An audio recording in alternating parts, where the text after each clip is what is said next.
Chris, I need your help today because I've got over the years, as a savvy, crafty veteran, over the years I've gotten little softeners on the tone, on my tone, my dad or your dad. Like, I got to soften the tone around here. Miami's obnoxious. I'm strident. And we don't have the tone softeners we need today, given the general enthusiasm around the Heat. I don't think the nation is ready for Heat enthusiasm with Mike being the third place Heat homer around here. Third place Heat homer because Jeremy comes in, and it's not just because the Heat are exciting. It's also what's happening in Golden State that adds to all the soap opera stuff in that sport. But I don't want to get to it before I tell people that you can't follow me around annoying me more by saying your father's hello, because it's now stuck in your head completely and you can't stop saying it. And it's annoying. I must have said it 42 times yesterday. And I think, is Zaslow, have you been afflicted with this too? Somebody else was saying around here that they were also afflicted with it. No. Hello. Oh, just beautiful. That is the sound of your dad at his most right. Hello. It's like the scene from Airplane. That guy thinks he's Ethel Merman. Hello. He dragged it because that is what your dad has been doing to celebrate I'm right about something. It's his happiest form of happiness. Hello. So I need softeners like that today because Jeremy's obnoxious and Zaz is obnoxious. Do you know how hard it is for Mike to be the third most obnoxious person in any room? He's fighting right now. I got my money on Mike. He's a riser. He comes to play. You guys are so excited about this Heat team, and it makes me think that tonight's game against the Cleveland Cavs are what's left of them. The parts of the Cavs that are not in Louisville. That bullshit. Don't even get me started on This that. might be the best night that the Heat has ever felt. Just everything that's happening in Golden State combined with what Miami is feeling. Not just this season. This might be the high point of Heat feelings around here. Even Jeremy is aware that tonight may very well be the peak of the Heat season. Don't forget the Vice Knights jersey's coming back tonight, Dan. See, Come you on. don't want. See, this is not what people They're back want. tonight? And Zaz Tonight. Court. Zaslow New might court. be more of a homer. He might be more of a homer. And I got the president of Heat Island. Amin is here too. Like, do you realize it's Mayor. Fourth place. It's too early. I thought you'd been promoted to president. You're just mayor? No, I stepped down famously after a scandal. The autocrat of Heat Island. I'm the Mamdani of Heat Island now. This is going to be obnoxious, Chris. You and I are going to be the reasonable ones. Like, the Heat. What feels better this year? Warriors losses on the road or Heat wins? Because they're already sinking in Golden State. They already hate each other. Like, it doesn't usually leak out of the locker room this early in a season. Hello. I mean, if we're being real about stuff, you're barely qualified to talk about the Miami Heat. You told us to all calm down about the Norm Powell trade.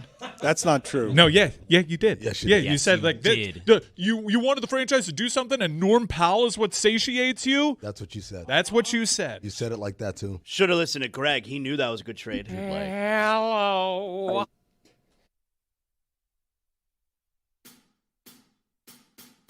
Basketball is back, Jack. Time for our favorite winter sport. The summertime is over, so let's head down to the court. Time for the tip-ball. Give me fast breaks on the attack. Will you shoot a three or take it to the rack? Basketball is back, Jack.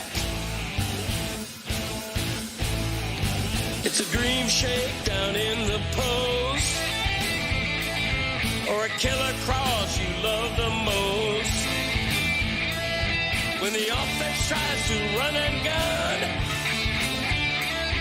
is it man-to-man or box and one? It's big plays and talking smack. That's how you know that basketball is back, Jack. Let me hear you say basketball, basketball, basketball. Basketball is back, Jack. 360 dunks and pick and rolls, and we're gonna watch it every day till they raise the Larry O. Hard fouls and hook shots, a dagger 3 and hack a shack. If you say this game's the best, I'll say's a gag. Basketball is back, Jack. Basketball is back, Jack. Basketball is back.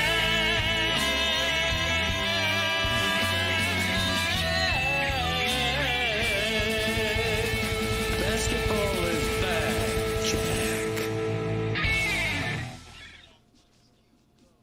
Basketball is back, Jack, in Miami, and it's been a minute since this particular feeling was here where you get caught up in the emotions of, oh, you got hope and a overachieving underdog over here that was down for a year when Jimmy Butler was here.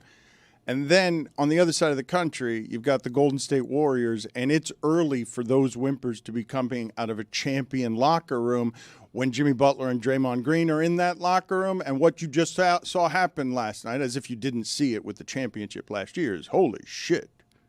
One of those teams is old, and one of those teams is young, and OKC is dragging the entire league, winning most of its games that way, except for the first couple that they took to overtime.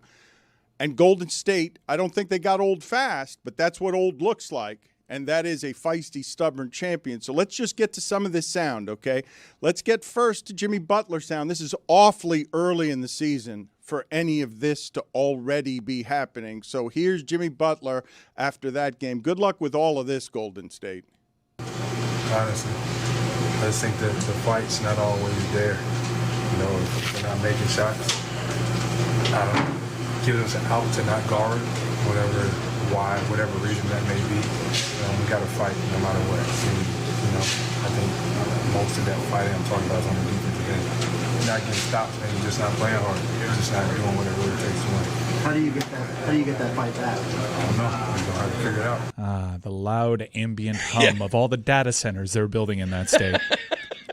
They've lost at Portland, Milwaukee, Indianapolis, Sacramento, Denver, and OKC. Their starters last night combined for 45 points. Their starters last night. So compare that with now Andrew Wiggins. For you guys' criticism of my Heat analysis, I thought Andrew Wiggins was brought here to be something like what Norman Powell has been. That's what I thought was coming. I thought that he was. I thought when they traded for Andrew Wiggins, Andrew Wiggins, the former number 1 pick, Andrew, the Canadian, that one, the one that was in Minnesota with Cat, the one that Glenn Taylor said, "I'll give you the max, but you have to promise to play harder." Surely you can't be. You thought he was going to come here like, guys, I won a championship. Listen to me. Here, hey, I'll help you, young guy. You thought that was what Andrew Wiggins was? That's not who he is. He must be thinking of a different one. There's another Wiggins. There is another Wiggins. That one. Aaron another Wiggins in Wiggins. Oklahoma City, and he won a championship too. So That's what he maybe, meant. maybe. I thought Andrew Wiggins was coming here to be a number 1 scorer and grow into the role the way Heat players do when they get come from somewhere as underachievers. Yes, I believed. Am I an idiot for believing that that's why they traded for him and how they traded for him? That may have been why they traded for him last year, but I think they quickly realized Andrew Wiggins as your top scoring option is awful. And this year, when Andrew Wiggins is like your 4th or 5th option, I like that guy. That's not why they traded for Andrew. All right, so here's Andrew Wiggins, so you can compare vibes between locker rooms here. We're going to go back and forth. Here's Andrew Wiggins talking about the Heat's locker room.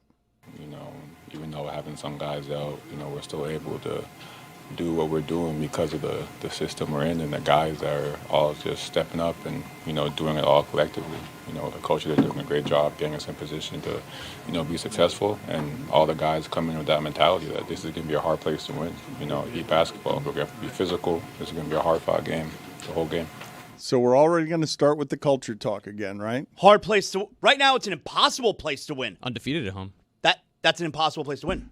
I want to get to tonight's game against the Cavs. What the Cavs yeah. are doing is offensive.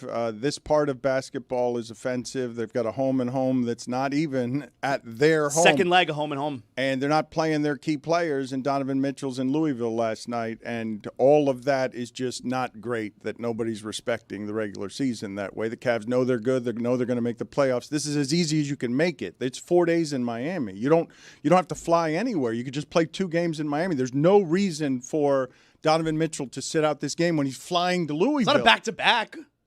I mean, he wants to watch his alma mater play. Come on, guys. What is this stick in the mud stuff you guys are doing? He'll be back. Here's the entire list of people that are apparently out for Cleveland. I didn't even know this. Darius Garland, Donovan Mitchell. Donovan Mitchell's out for rest. Oh, God. Evan Mobley out for rest. Oh, my God. Max Strus injured with a foot injury. Jalen Tyson, Larry Nance Jr. Why are people out for rest when the NBA has done this thing that we typically haven't seen in its history, where it's back to like the 1940s of travel? We're in town. We're going to treat it like a baseball series. Yeah. So we're going to mitigate the travel issues. So you don't actually have to be out due to rest because you're not traveling. And it's not even back-to-back. Yeah, there's a day in between. You're staying in the same city, and to avoid the wear and tear that the travel day will put on a superstar's body, Donovan Mitchell says, I'm going to travel to Louisville. So it is a back-to-back because tomorrow they go home to go play Toronto. So these guys are sitting on the front end of this back-to-back is basically what they're doing. All right, that's fair, but still, we're 11 games into the season, Yeah, I mean, I don't think that the rest and recovery thing is dictated by where we are in the season. They're doing all sorts of biometrics measurements to know about load and when. You feel like that's working? Guys are always hurt. You feel like that's working? No, I mean, I don't know. I don't know if that's the reason why guys are always hurt or not, but guys are hurt. So it's their job. You buy a ticket, see the stars. Play basketball. I don't understand. That's it. This is dumb. The league has gone out of its way to schedule games like this to mitigate this, and teams are not listening. But they're on a back-to-back. Like your point would be right if they didn't have a back-to-back. But the back-to-back is tomorrow. I don't. So they're going to sit one of them. They already showed. Here's the thing: if I'm Cleveland and you're telling me, "Hey, there are people in the city of Miami who would love to see the Cavs play," right? And it's like, okay, do I sit them out in Toronto where, like, hey, we're there, or in Miami where they already saw me two nights ago? If you're going to make the decision, if you're going to do Sophie's choice, the second Miami night is the one that you kick to the curb. Basketball players literally spend all their free time playing basketball. Like, they play like 8 games during the summer. This is so dumb. Let me ask you something. Since you're someone who worked in an NBA office before, it's a back-to-back. You're right. I didn't realize that. A front office, not just an office. It wasn't just, well, at the beginning it was just an NBA office. It wasn't even an office at the beginning. But okay, so outside the arena. It's not just an NBA office. Oh, did I say just an office? Yes, I didn't say a front office? Well, look, I would be apologize. totally fine if a means credentials was just graphically once worked in an NBA office. Yes, I would think that that's the way we should present the mean to the world. I apologize. It was a front office eventually. That was disrespectful. You got a back-to-back. It's the first night of a back-to-back, also the second leg of a home and home with Miami. But anyway, that's neither here nor there. Why can't these players like Donovan Mitchell, like Evan Mobley, why can't they just play the second half tonight? The second half of the game? Yeah, why not? It's back-to-back, so they don't want to play. You don't want to play a whole game here and a whole game there, so why don't they just play the second half tonight? Then the numbies get play affected. 20 minutes. Then the numbies get affected. There you go. Well, but also it's not efficient in any way, and you're not resting your body that day if you have to play half of an NBA game. Playing 20 minutes in an NBA game might not be as hard as 40 minutes, but it's good. It's not going to be a rest day. It's a crazy. Well, it shouldn't be a rest day. You have work. What you're saying is a lunacy idea. Your idea makes no sense to get a player actual rest. What sense? You made that. Why point. do they have to rest? It's a work day. But you made that point as if you were coming down with a genius idea. I think it is a good idea. The rest. That's what the day off is for. Yeah, this is a work day. they had Veterans Day off. They had the day off. That's so they get to rest from playing basketball. They got that yesterday. Out of the whole year, 82 nights are work days. Every other night's a rest day. All of them.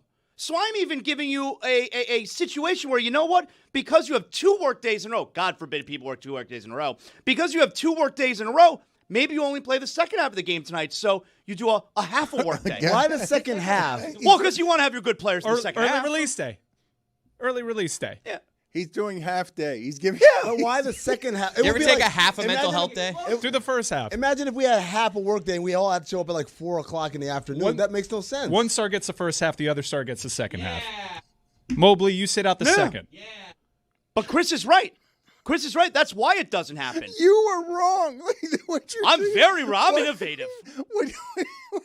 What you're suggesting? I can't wait till the league listens to this and they all do it. And I'm sitting here with a big smile on my face. I'm not going to do I told you so, but it'll be a smile on my face because I know that I was innovative. What you're suggesting is patently ridiculous, okay? The second half of an NBA game is a very vigorous physical activity. Yeah. And when you say players are only working 82 days, that's not true. Travel days are work days. They're work days around here. They're work days at companies. Oh, my God. Who cares? You sit on a plane, you play poker. Vigorous. Yeah, everybody's played basketball. Let's stop acting like it's a 5-round UFC fight. Oh, but you guys keep making the basketball you've played like it's the basketball they play. I mean, that's not the why. I get way more tired when I play basketball than when they do. I'm so tired when I play. Amin did this the other day with Tiger Woods' back surgeries and back pain. He's like, I've got back pain. I'm like, I do have back pain. But you think your back pain is the same as Tiger Woods' back pain? It's pretty bad. It's probably similar. No, are you guys crazy? Swinging a golf club that way for that many years and needing 7 surgeries to correct things? No, his pain is worse than yours. But when Chris says, "Oh, I wouldn't take $200 million for that," I'm like, "I already have that. Give me the $200 million." It's basketball. No, we've all played it. It's not. Right. It's not a taxing. work day. This is the. I have a suggestion. He plays the first and the fourth quarter. Okay. This is getting worse.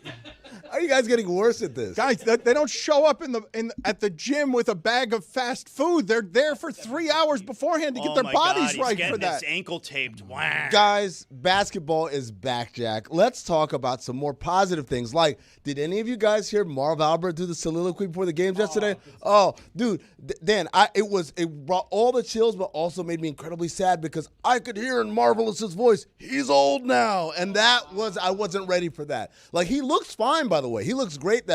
He's in great his head of hair. Is he not in his 80s? He's old. Definitely in his 80s. Yeah, he's definitely in his 80s. But his voice, Dan, his voice ultimately just wasn't what it used to be. Even just reading the monologue, it took him a little bit of effort, and you could hear his voice strain. Yes, and the foul, in your face, facial, and a spectacular move by Dan Le Batard. He's 84. I mean, I know. I know. He was born during the Holocaust. That's how old he is. Oh, my gosh. Marvelous. You know, Marvelous. That was a long time Not ago. the Holocaust. For him to be able to survive his scandal and get back in the game at 84 because NBC is trafficking. What scandal? in That was a long nostalgia. time ago, too. What Stop. scandal? What are you talking about? Yeah, people can look it up on the internet. A long time ago. As I was saying earlier, before we got derailed by shaking our fist at load management, I paired Jimmy Butler against Andrew Wiggins. Now let me pair Draymond Green. I remind you, before I play this Draymond Green sound, this was a quote from Jimmy Butler less than 30 days ago. San Francisco Chronicle, quote, "All that noise and chaos paid off in a major way. Everything starts off great, but then you know someone has to be the bad guy, and it gets to be me. I'm always the one doing something unbearable all of a sudden, but being here, they've only got one goal. Ain't no hidden agendas." End quote. So That's ironic. I think Draymond here speaks to the idea of perhaps not hidden agendas, but not everyone in Golden State has the same agenda. I think everybody was committed to winning and doing that any way possible. And right now, it doesn't feel that way. Personal agenda type stuff, or like, I guess how would you kind of... I think everyone has a personal agenda in this league, but you have to make those personal agenda work in the team confines. And if it doesn't work, then you kind of got to get rid of your agenda. Or eventually the agenda is the cause of someone getting rid of you. This is actually a very intelligent quote about the dynamics of basketball and the NBA in particular, right? Basketball is 5 people trying to do their own thing, but trying to do it within the framework of we do it together as a team. And this particular person, say what you will about him selfishly, does all of the things no one else wants to do on a basketball court. So no matter what you think of Draymond Green, is speaking from a position of authority of what it is it takes to be a good teammate when you are someone like him who once scored 32 points in a Game 7 of the finals. Yeah, I think Draymond, more than any player that has problems that they always talk about, like, oh, he has a temper issue, whatever. He always plays the right way. Like his basketball decision making, he doesn't take dumb shots. He doesn't make wild passes for the most part. He's pretty astute at keeping his temper separate from his basketball decision making. What he's talking about there is absolutely correct. Everybody in the NBA has an agenda. No one's out here walking out here like, I just want selflessness. Everyone's got some sort of goal, but the idea is, how do we make it all work within the same framework? It's not communism, right, where we're just everyone is an equal robot, but it's also not a free-for-all kind of laissez-faire free market economy where everyone's just doing whatever the hell they want. There is a level of kind of capitalistic tendencies within a socialist framework when you talk about basketball. And so what he's saying there is, sometimes you want to do things and they help us win, and sometimes you want to do things and these things detract from our winning, and the idea is to minimize that and maximize the other. He is an authority here, correct? He's viewed as a bad messenger because he's got a temper problem, but he's an authority. They've won championships with him as the furnace and fuel of play basketball correctly. And this is going to be a bad time. Keeping people accountable to that, holding people accountable to that, right? Because that's really what this is about, right? When they're talking, first of all, we know these guys, they're not passive-aggressive people. So I'm pretty sure whoever they're talking about, it's not like, what, me? They know already. Jeremy's looking at you sideways. Do you think that Jimmy is passive-aggressive? I mean, did you witness the last year? I think he's aggressive. Jeremy, when Jimmy doesn't like somebody, does he keep it to himself?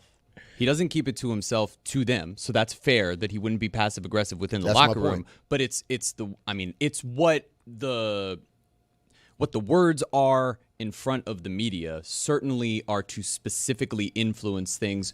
You could argue to an agenda. Certainly. But my point is this: whoever they're talking about, yes, they're speaking in a passive aggressive tone to the media, right? But the person they're talking about has already received this message directly. That's right. No, that's right. Throughout the history, they're talking about Kuminga. Throughout the history of Jimmy Butler's career, he finds a guy that he creates a cause around. Yep. And that's the reason why that approach is why we're not right. In Chicago, he and Wade went off to their side, and Rondo rallied the young guys, and that was the schism. In Minnesota, Wiggins and Cat, these young guys, he finds these people down here when Lowry got on the team and those two isolated, and he had a problem with Tyler Hero, and God bless Kevin Love for being the tie that binds. He was. And brought those guys together for a little run. But he had his problems with Tyler and probably Bam a little bit. And now he's done it again.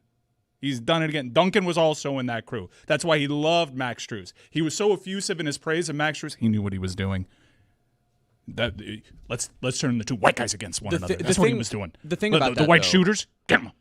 About Max is Jimmy often does pick the right guys to be his guys. Right? He wants the gamers, and Max is one of those guys. And I can understand. The guy sucks. Well, but that's part of it, right? There are personal relationships, and then there are the guys that he singles out. He really, over here in Golden State, he loves Buddy Hield, and he wanted to build up Buddy Hield. And I don't know whether or not that works out for them, but when he picks guys, it's with a specific reason of, I think I can build you up. Over here, for that matter, he picked Niko Jovic because he wanted him to maximize what he had going on. But he definitely distanced himself from others. And when you're a leader of a team, you have to sink yourself into the human beings on your team to get the most out of them. That's what I think Bam was most frustrated with when you look at the dynamics in that locker room. Bam, a guy who wants to sink himself into others. You see Khalil Ware have a bad game, Bam's in his ear, 20 rebounds the next night. And that's the type of leadership that I think is different. It doesn't mean he can't get the most out of his teammates, but it's different with Jimmy. And ultimately, when you talk about leadership, effective leadership, it's adjusting your leadership style to the person you're dealing with. Steve Kerr talks about this, where he says, I coach Draymond different than I coach other people. Like with Draymond, at first I was trying to be like the new age 21st century, hey man, talk to me about your feelings. And he realized pretty quickly from talking to Draymond and talking to Tom Izzo, no, Draymond just wants you to cuss him out. And call him on his bullshit and be up in his face and scream and be like a domineering coach. That's what he responds to. But that doesn't mean Steve Kerr is going to coach Brandon Podziemski or Buddy Hield or Jonathan Kuminga the same way, because those guys have different receptors as far as the message. And it's on the leader to adjust it, because at the end of the day, it's not the most important thing isn't that I get to communicate the way I want to. The most important thing is the message gets communicated.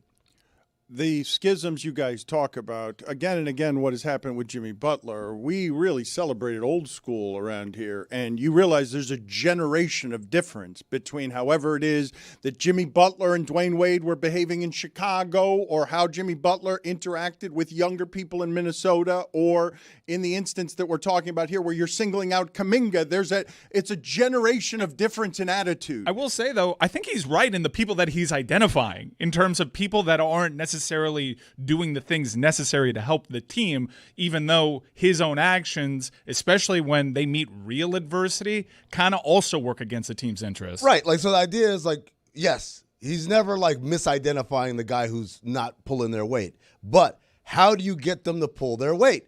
Do you go off on them and then just ignore them for the rest of the time? Like, that's not an effective strategy. You're trying to build them up to get to that place. I think Karl Anthony Towns is an example of what he was in Minnesota and what he is now has grown. Players grow, players change, and Jimmy seems to have a way of kind of like, either here or there, and once you're on one side or the other, that's it. Are you guys with me on the idea, though, that we really celebrated 35-year-old Jimmy Butler from a different time, lumberjack guy, when he was undressing 20-year-old cat who was not yet a grown adult because he came out of Kentucky as a freshman? And undressing isn't bad. You understand what I'm saying, though. Jimmy Butler, with 13 years of difference, is going to have what connection point with whatever Karl Anthony Towns is, at that size being the best shooter from the perimeter he's ever seen, while Jimmy's getting 16 free throws a game. Look, I'm like Jeremy said, I'm not saying it's bad, right? Especially in the context of Golden State, Draymond and any of those guys, when they do it, it's real. One of my favorite stories, I don't even remember if this was public or not, but when what's the kid in Philadelphia? Now I'm drawing a blank. Maxey? McCain? No, the one that was in Golden State, Oubre. When Kelly Oubre was in Golden State. And Clay was starting to come back, and they were talking about, okay, so Kelly, you're going to come off the bench. And Kelly started pounding. I'm a starter. And they, I think it was Clay that someone went off on him in the locker room, telling him, hey, man, you know what this place is? Do you know what we do here? Who are you to say I'm not coming off the bench? Andre Iguodala, who was an all-star, came off the bench for us. Who the hell are you? That's the type of locker room they are. They don't suffer the kind of the immaturities of fools. They will let you know immediately. And so what they're doing here, I'm not even certain. I'm not saying they're wrong. I'm not holding them accountable. The thing is, the only reason why we're talking about it here and why it's relevant to us is because that part of Jimmy, which can be useful at times, but other times destructive, was at the end of the time here just destructive. Right. It was no longer useful. I think that the valid criticism of Jimmy is when he does identify that guy, he does very little actually mend the fences. And it doesn't seem like there's really a path for the person that he's isolated in that way to work themselves back into the good graces. And then the juxtaposition of why we're talking about it specifically now is when you hear Wiggins and Norm Powell and all these guys talk, and it's like, oh, this feels amazing. But on some level, Jeremy, you know why it feels amazing? Because they appreciate it. Yes. In a way that some other locker rooms, if you tried doing this kumbaya stuff, it would be taken for granted. And that's the problem in the NBA. You're always balancing, hey, we want people accountable, but also we don't want it to feel like a prison. But if you let it too loose, everyone's going to do whatever they want. All I'm saying is the vibes in Golden State look like shit, and the vibes here in Miami about to take it tonight, second half of that home and home. Everybody's having a good time. You see that real leader, Norman Powell? That's a leader right there. All right, so that's a leader. I told y'all about Norman Powell. Let's get to the Norman Powell sound. Norman Powell is making the vibes feel very good in a very weak East. That Celtics Sixers game was fun last night, but that's what the top of that conference is going to look like. And Cleveland resting all its players to get to the postseason against the Knicks. But here's the Heat trying to announce to everybody, no, we're going to get into this game at the top of the East. We're going to do it with team basketball that scores 140 points a game, even though they're setting all of 9 picks because everyone's just running around, hanging from the rafters, throwing the ball at the shot clock and letting Khalil Ware dunk it. What does it say about this team that you get different contributions in different moments every single game? I mean, it just shows how deep we are, the way we play, fast up-tempo style, everybody's pulling in the right direction, everybody cheering each other on. Some nights it's going to be my night, some nights it's not going to be my night, but we're cheering everybody on. We're playing super hard, we're picking each other up, and we're believing in it. We're believing in the system, we're believing in one another, and it shows when a game like this, when you need tough-minded, resilience, physicality, and belief, and execution, and we're able to do that down the stretch. I can't believe we're going to get more annoying as a Heat show. That grating, like the Jeremy arriving with the smile, I can hear the smile on his face. You can hear it's like Pablo. You can hear the smile. You can hear the smile talking. He's happier than Norman Powell. He's good on television. Stop going at Jeremy. There's a reason why he's won an Emmy. And I would say that this first segment of the show Emmy? has been more national in scope. He said 2 Emmys in the background. And this is not just on the broadcast. You can hear. This is to the arena. What does it say about this team that you get different contributions in different moments every single game? Great question. Hard hitting. It's a good question. The side of his lips are attached to his eyebrows. He is smiling. He is speaking through a mouth that's not moving because the top of his lips are over his ears. What does it say about this team that you get different contributions in different moments every single game? There's a leading question, and then there's grabbing someone by their wrist and pulling them with you. Come here to this thing. Want. But that's the job. That's the job. Jeremy is as good as anyone at that job that anyone is. It's really like a testament to how that skill does not translate on radio. What does it say about this team? He is so What happy. does it say about this team? Chris, you're not smiling enough.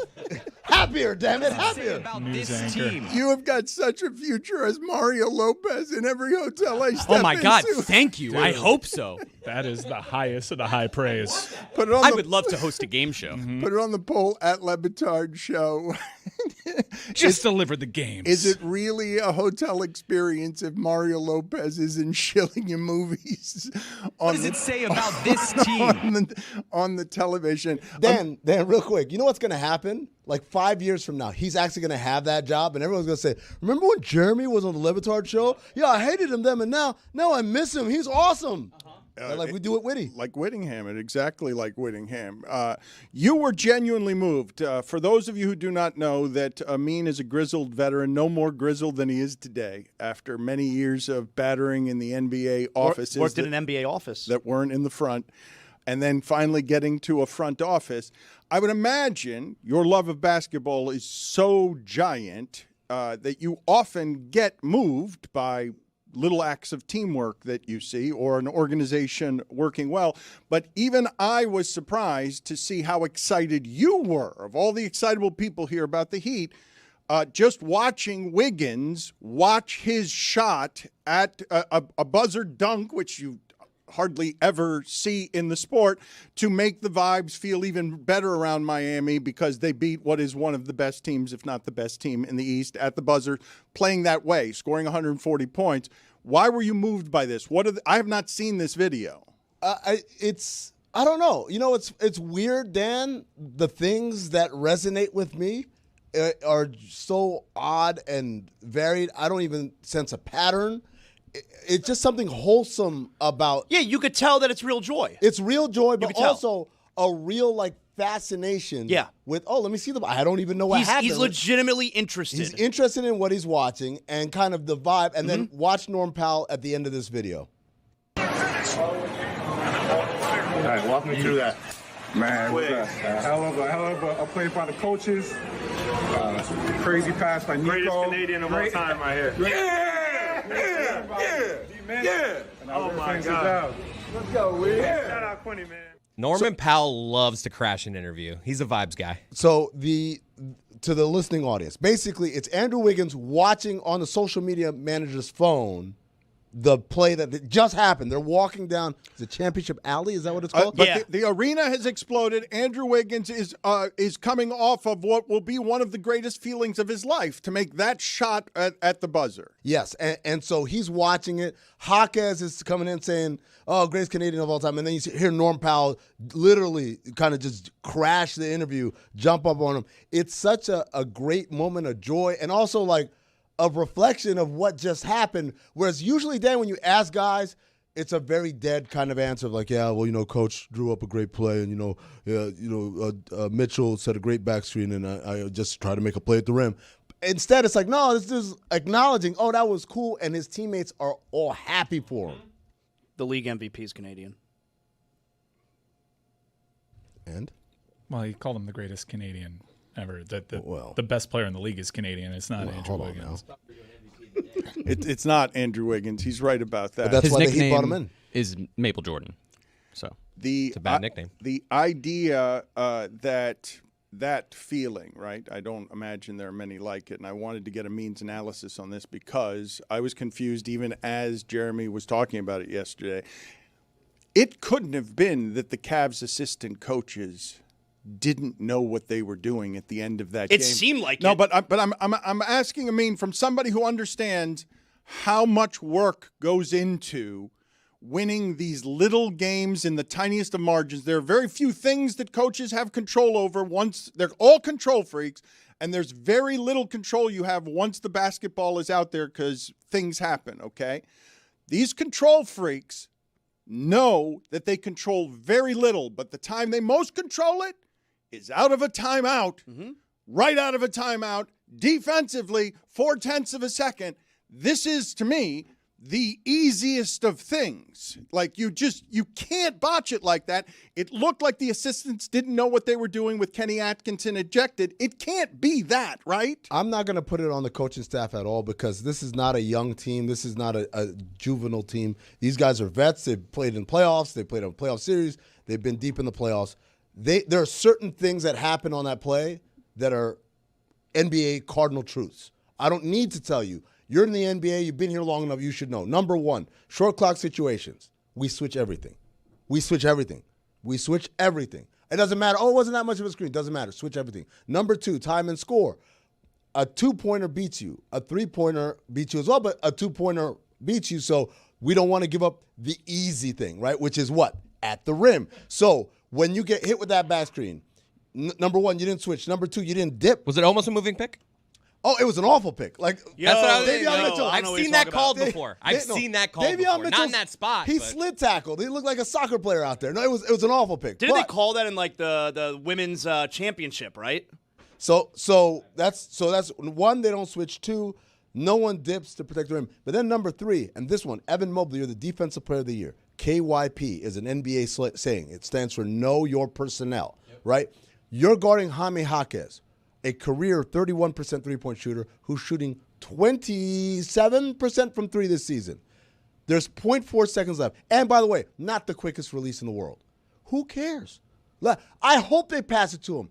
Even if Jaquez is shooting 39% from three this season, his release is so slow, there's no chance he gets it off in 0.4. They should have been so okay with giving up a three-pointer. Yeah, as soon as Jaquez starts to go out to the corner, Mobley's going to be like, bye, I'm going to stay right here in the paint. Yep. I'm going to stay right here in the paint. And so, to me, that's not conversations that the assistant coaches should have to go through. Now, had they gone through it, maybe guys would have remembered better, but it's like, no, Sam Merrill, no, Evan Mobley, you guys should know better. That's an execution thing. Why would you have a 6'4" guy, Donovan Mitchell, guarding the inbounds pass?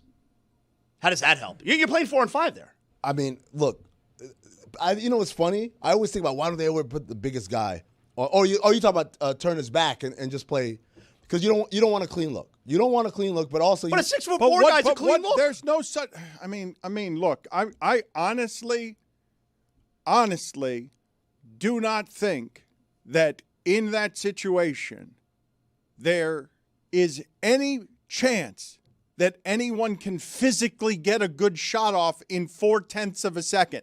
Anybody on earth, maybe Steph Curry, but 0.4 of a second from any spot on the court. The idea that you would allow anything at the rim because you're guarding against the possibility that any Heat player who has ever played, maybe Ray Allen, can get a shot off in 0.4 of a second that's a good shot. 0.4 of a second is definitely enough time to get off a shot if you have a release that's quick. Doesn't have to be Ray Allen, Steph Curry quick, but just relatively quick. So, for instance, Norm Powell, who is the dummy in the not dummy, excuse me. Why you call him that? The decoy. I'm sorry, the decoy of the play. You're good. Right? They ran elevator doors, so he's zipper cutting up, and when he comes out, the idea is that like, oh, they're going to give it to Norm Powell because Norm Powell does have a quick enough release, except for the fact it's a tied game. Why would Norm Powell be shooting from 24 feet when it's a tied game? We're trying to get something that's a score anywhere. Shout out to Zaz, a score, right? So that's another thing where you, as a player, you just got to know, oh, he's going up. Like, all right, man, vaya con Dios. I'm not going to be worried about him 24 feet versus someone at the basket. Did the Heat feel this good at the end of the game? Hello. Did Wiggins feel this good after the game? Hello. Did the greatest of the Canadian basketball players feel this good after the game? Hello. I sure did. Yeah, well, we know that. We could hear the smile on your face. Hello. Disgusting.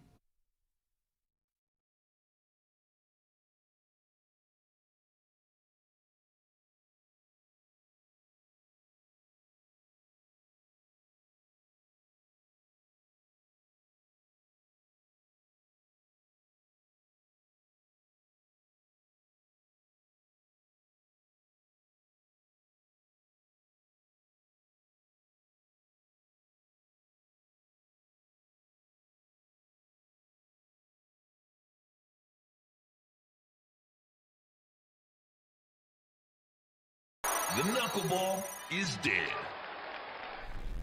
The knuckleballer is dead now, correct? Completely dead. There's no one. Is there anyone throwing the knuckleball now? Someone has to be throwing it. I would say Tim Wakefield was pretty None of us bad. have one. We're just like, yeah. No, there has to There's be. got to be. Well, wait a minute. The knuckleballer didn't go extinct without anyone telling us. As long as there's breath in my lungs, there's a knuckleballer out there. Put it on the poll, Guillermo, at Le Batard Show. As long as there is breath in your lungs, will there be a knuckleballer out there? There should be more because if you notice, I mean, I don't have any stats to back this, but I don't care. I'm going with it regardless. I would say that the position players that are pitching have a much better ERA than average pitchers do. Because they're all just going out there throwing the ball like 35 miles an hour, and the hitters are so confused that they just get under it, they pop up. Like, nary a run is scored off of a position player. Sometimes, but not always. I loved when baseball analysis was starting strong. I loved the people who would do the analytics on how a knuckleballer would screw up your hitters the next day. For the preparing for a knuckleball would screw you up the next day as well because you're sitting out there hitting those 45-mile-an-hour butterflies. There's nothing that I hated more, like growing up watching the Marlins, than when Jamie Moyer was coming to play against them. And I don't even remember if he was a knuckleballer or if he could just only hit 75. It was just slop. He could only hit he was not a knuckleballer. 72. He was just old, and he threw croutons up Anytime there was a knuckleballer or just an Oh, old man that could throw the ball really slow, I knew, like, this team can only hit fastballs, and this is going to be a long day and a long week because they're not going to be able to figure it out. And it's frustrating because you're just seeing these meatballs go over the plate. You're like, how can you not deal with this? This is so slow. Hit the baseball. And yet Jamie Moyer had a 20-year career. He was 40. He was still pitching. What is the ruling of the committee? Is Stugotz is nominated? I need some sort of formal ruling from the committee. He has nominated Joe Musgrove. Billy is passionately against. Chris, are you willing to give him horse status because horse status is before ace? Horse is not an ace. Chris, before you answer, I have good news on the knuckleballer front. There is still one remaining. Mickey Janis of the Orioles is still throwing it. Okay? The worst team in the league. He's still out there, though, keeping the species alive. It also will not seems go though extinct. Mickey Janis has only pitched one game in 2021. Oh, in Major League Baseball. He's still He is trying. currently- Still breath in my lungs. Yeah. He is currently with the Chicago Dogs of the American Association of Professional Baseball, which I don't think is in Major League Baseball. So it is extinct. So it is extinct for now, yeah. But extinct in the majors doesn't make it extinct as a Hibernating, yeah, species. exactly. This may surprise you, Dan, but there are only 33 pitchers who have ever thrown a knuckleball in a major league game, according that's to wrong. Wikipedia. That's Which wrong. I was surprised how small that number was. I don't think that's wrong, Billy. Why would you think that that's wrong? That's wrong. Let's all name knuckleballers we can think of and see if Well, they're no, on we'd there. never come up with 33 of them. 33 sounds about right to me. It's a terrifying way to make a living. Imagine all these guys. They're just failed pitchers who developed some other. Whoa. Failed pitcher. Someone with like a 15, 20-year career is a failed pitcher? Well, Jimmy Moyer is not a knuckleballer. You made him a knuckleballer just because he throws Tim soft. Wakefield. Soft toss. Yeah, across decades. There are a couple of guys who are exceptions, but largely the knuckleballer is a novelty freak who comes out, and it is hard to make a living that way. Jeez. Freak, what are you I don't doing? like how you're describing these things. Right? Rude. Isn't Phil Niekro in the Hall of Fame? I mean, Is he? I don't think so. you don't think so? He is in the Hall of Fame. 319 wins. There are 4 knuckleballers. What was his career? What's your Baseball Hall standard of for the Fame. Hall of Fame? No, He that's also my, had that's my bad. 274 losses. No, that's my bad. He just pitched forever, and I should know that. Nickname If you get, Compiler. if you get, Nuxie. that is a classic compiler right there. Phil Dangerous Niekro in the nickname. Hall of Fame with 300 wins and 280 losses. Jesus, he pitched for 24 years. He had a- started 716 games. He had a 3.35 ERA. I mean, that's legit good. He pitched in Major League Baseball until he was It's not? 48. You're right, Stugotz. I stand corrected. It is my bad. I should have known. I think of Phil and Joe Niekro as the same kind of pitchers, and they are not. Joe Niekro was not a Hall of Famer, and Phil Niekro was. But go ahead and Google image search Phil Niekro so you could see. Please enjoy. I want you visually to enjoy what he looked like in a Braves uniform. And you tell me if that is a baseball Hall of Famer, the way that you look at bodies today. It's like Christopher Lloyd. You need. He does. He looks like Gary. He looks like Gary Busey in that movie with Henry Rowan Gardner. What is it? Rookie of the Year. He looks like a bit. Also, Gaylord Perry looked like this too. The old pitcher in the movie Major League, the old slop ball thrower. He's just an old man on the mound, is what he is. Jessica, what is your opinion here? He looks like That is a not him. retired chemistry Wait a minute. professor. Yes, That's him when he's still yes, playing? yes. His hair is so long, and I think He it's looks coming out of his 62 years ears. old. He's Look at wearing that a picture. polo under that shirt.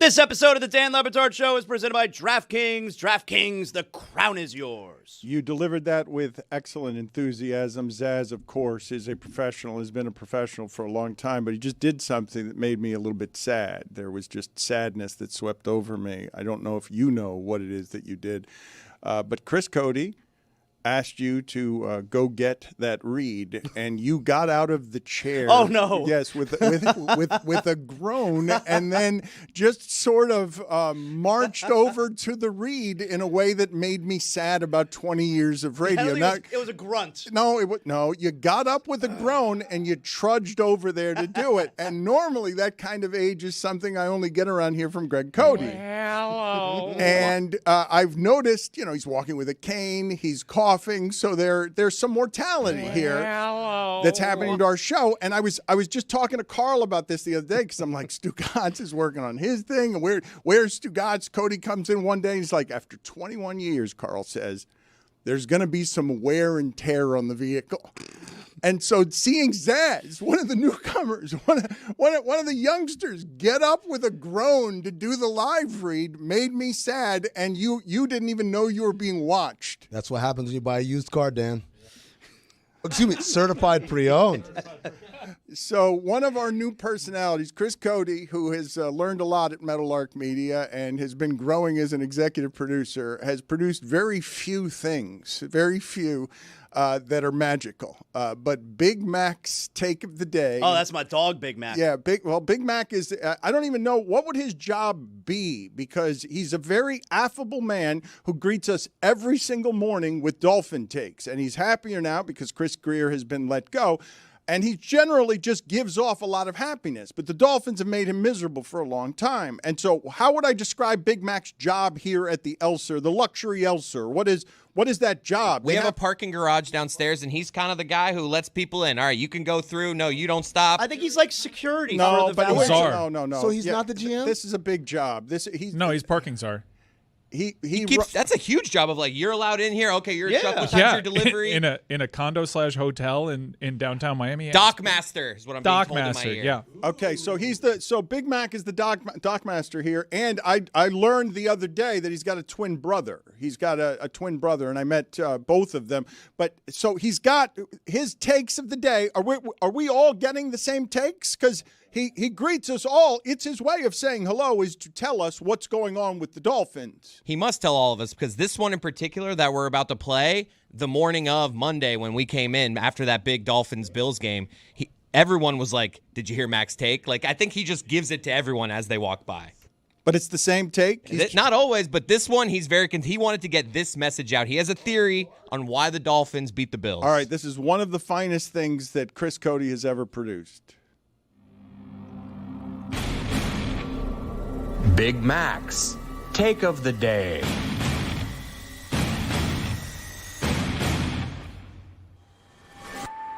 Man, you know that game was fixed, right? Man,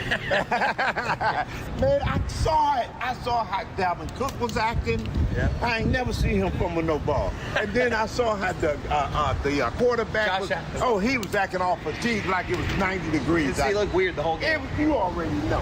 And then the way he was scrambling, Chris. Yeah. He was scrambling like, come on, guys. Is that you walking away from him? Big Mac's take of the day. Does he know you're recording him? He knows that I have the ability at any moment to be recording him. I thought Big Mac was walking away from you, like doing his job. You were ditching him. No, I mean, he gave me the good stuff, so I'm like, all right, that's it. I'm walking away. He just keeps it going. The sound is you walking away from him in a surreptitiously recorded conversation that may have been illegal, that he does not know that you are airing. Right, you're going to hear the first 20 seconds of this. This is illegal. Nah, I think he's fine with it. Man, you know that game was fixed, right? Fine with that accusation. Man, I saw it. I saw how Dalvin Cook was acting. Still next to him. I ain't never seen him fumble no ball. And then I saw how the quarterback was. Oh, he was acting all fatigued like it was 90 degrees. He looked weird the whole game. You already know. And I'm like, all right, we're good here. The way he was scrambling, Chris. Yeah. You're laughing. That was a fake laugh. You're not laughing for real. That was fraudulent. Big Mac's take of the day. When I worked at the Suns, there was this security guard named Kim. And this dude was the most positive man in the world, but his claim to fame was he always had the last word. You could never have the last word on him. So you'd walk in and say, good morning, Kim, how's it going? Not bad, make us better. Thank you, sir. You do the same. Like, yep, always moving upward. I'm like, all right. And then so, like, he would greet you right there, and you got to take the escalator upstairs. And I'm up the escalator. I'm like, all right, you have a good day. You have a better one. Like, the whole way. I know that people get frustrated at the amount around here that I talk about sports media things, but I do not care. So go ahead and play that imaging. We haven't played it in a while. Play the imaging of us talking about sports media beef. Do you get annoyed every time Dan Le Batard pontificates about the sports media industry? Well, too bad, motherfucker. He knows you don't give a damn about what he's gonna say. It's time for Sports Media Talk today. Made that one too. Before I get to that, Jeremy, can you just give me some live YouTube chat? What are the people saying to make fun of me and us before I run all of them off right now? Definitely making fun of you the most here. Let's see. I've gathered a few. So from Ty J, more Jeremy because of no Billy is really a kick in the groin.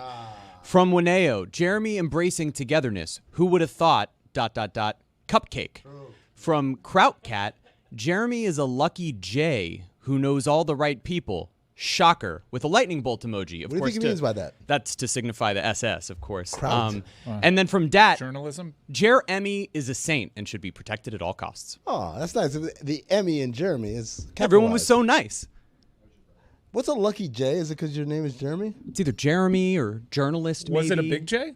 It is a capital J. Okay, they do that with Pablo. Okay. Zaslow, why are you smirking? Because he made it about himself? I like hearing from the listeners. That's all. I like getting their thoughts. Zaslow. Big J as well. Jonathan. Yeah, you're a lucky J as well. You are a lucky J. That's what my mom told me. I'm a special boy. Lucky J. The one who gave you your bar mitzvah bonds, right? That's right. I got those bar mitzvahs. I got those stocks and bonds on Sunday night. Hell yeah. You're one lucky J. One lucky J. That's his name, Jonathan. What team are we buying? Diamondbacks? Let's buy the Diamondbacks. I'm weighing my options here, all right? But your boy, Lucky Jays do love diamonds. Your boy fell into some money. That's right. I'm gonna take it. I'm gonna take it to the bank. I'm gonna cash them in. Oh, that's right. You control the banks. It's a little bit. Spend it all on John Cena's final match. What's a little bit? Well, let's just say, I'm probably gonna spend it all with John Cena's final match. So not the Diamondbacks. Zaslow might have to contribute a little on my own. When you talk about lucky, Zaslow has been on an incredible hot streak. Everything he says turns to gold. Mississippi State wins its first conference Sneaky game. decent. Its first conference game in 2 years. Every time there's a punch on a football field, someone somewhere internationally is reaching out to Jonathan Zaslow. Stop telling me if I know about that lamb man. The sports media story that I want to talk about, though, Zaslow, and I wonder, amongst all of you, I think you're going to find parts of this interesting. We know all of these people. I like and respect all of these people. But this beef is ugly in a way that's public now. And so it starts with Michelle Beadle, who is a friend of ours. Michelle Beadle has been very critical over the years of Stephen A. Smith, and this is long running. They don't seem to like each other very much. And so here's what Michelle Beadle is saying most recently about Stephen A. Smith. Because I don't respect him, and life's too short. The morning of my last day on Get Up, as Greeny was giving me a heartfelt goodbye, and I awkwardly sat there, as I was leaving the set, they started a promo that Stephen A. Smith will be on the show tomorrow. Like, it is him. So let's stop acting like the guy gets worked to death. It's him. Yeah. So that being said, I'm like, he made you look like fools for handing him a blank check in the first place because he doesn't even give a shit about the stuff that he's paid $1 gazillion to talk about. And now he's turning around and turning that into a money-making opportunity. Yeah. And the money-making opportunity, turns out it looks like it's a fraudulent crap business to begin with. Honestly, I'm not a religious person, but I pray for the downfall. I really do. It's going to be amazing. It's going to be amazing. It's gross, man. You got to have principles in this thing. Look, my principles have definitely cost me money. I'm sure they've cost me jobs. I get it. But I don't regret a single one of them. And sometimes I've been very holier than thou, probably in some of the things I've believed in. All right, it was true to myself. But man, at some point, you just say no. You got to say no, man. But why? My problem is, why are the other people not saying no? Like, listen. Why is this downfall going to be amazing?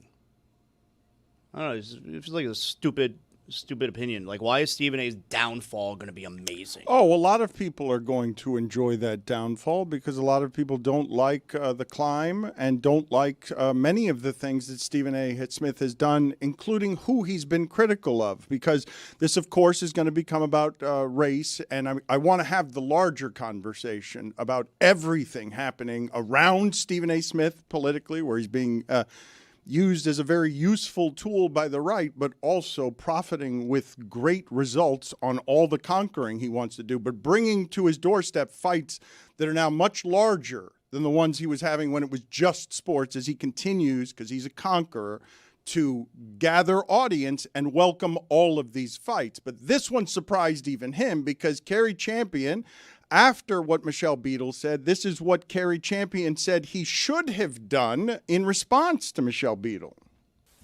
Stephen A. I played that Michelle Beadle clip for one reason and one reason only. I'm old enough to remember being on that show and getting in trouble based on some comments you said about women and whether or not they should know their place when it comes to abuse or non-abuse. Ray Rice comes to mind. Not going to get into the details of all of that. But Beadle just came for you yet again, like she did when I worked at ESPN. I wonder, do you have that same smoke for her? that you have for Jasmine Crockett, that you have for Michelle Obama, that you sometimes display for me and Jamel Hill? Do you have that same smoke? I'm sick of it. Keep the same energy. And I call you and I root for you and I say, hey, I got your back. I'm happy for you. But you keep that same energy, sir, for everybody. I understand Carrie's comments. We'll get into that for a second, but I just want to seize on useful tool kind of minimizes Stephen A's convictions on these matters. I don't think Stephen A is down to be used by anybody. I think Stephen A knows exactly what he is doing. I'll preface it with I don't know any of these three people. I mean, and I've literally never talked to Michelle Beadle or Kari Champion before. I don't know any of these people. But I hate that from Kari Champion. And the reason I personally have personal feelings about that, just the way that I am, is like it's very clear that Stephen A. and Stephen A. says this. It's very clear Stephen A. certainly played a role in Kari Champion's career and Kari Champion, sorry. And loyalty is a big deal to me. And it's why you're going to see Stephen A. is really upset about it, because clearly he feels betrayed in this spot.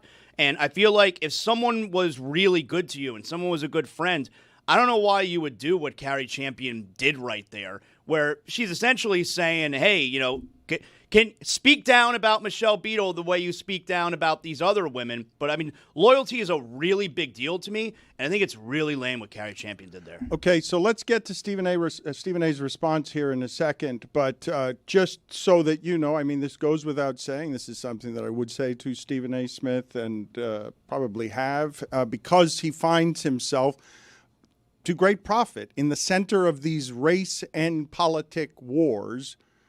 Obviously not a great look for anybody to have a fight with the white woman and then come back strongest at the black woman when you're critical, because Stephen A. Smith lit Kari Champion on fire, taking credit, I think, with truths that he was saying about really trying to help her career. And this is, I believe, as hurt and betrayed as you will ever hear in an honest fashion what Stephen A. Smith is saying, because even before you've heard this entire sound, what Zaslow is saying about Kari Champion there, when he says that's the part that's wrong, well, no, the part that would be wrong is what Stephen A. accuses her of here, which is saying, I never said those things about you and Jamel Hill. What things are you talking about? And at that point, it's beholden on Kari Champion to show us what those things are. Because here, Stephen A. Smith is just accusing her of flat out lying in order to get the clicks that come from being the person who piles on in this situation and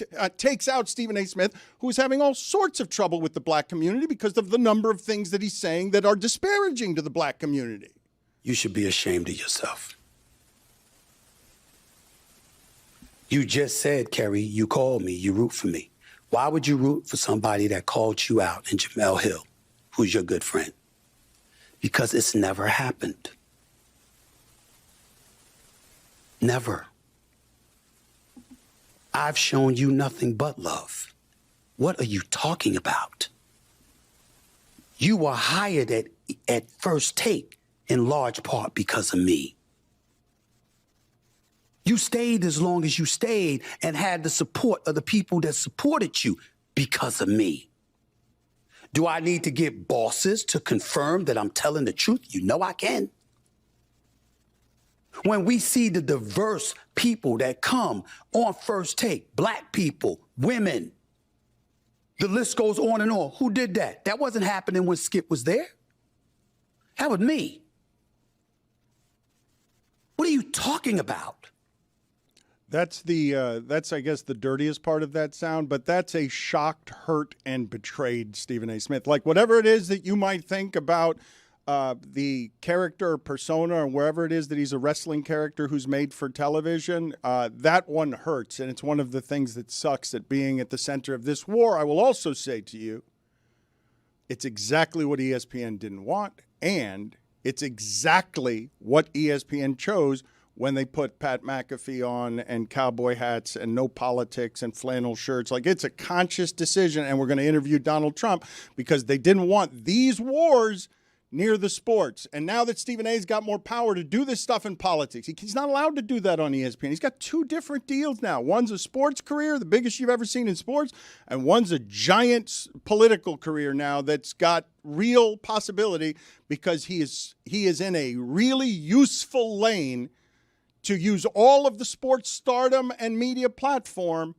to now become a real, true political player. And it doesn't matter whether you agree with him or not. Are you listening to him? Because the attention of the day and the currency of the day, all that matters is the attention. Like the currency is just, can you get eyeballs? And he gets eyeballs. And he has to say things in order to get those eyeballs. And he has to keep up when other everybody's at this trough trying to chase him down. So what did we learn?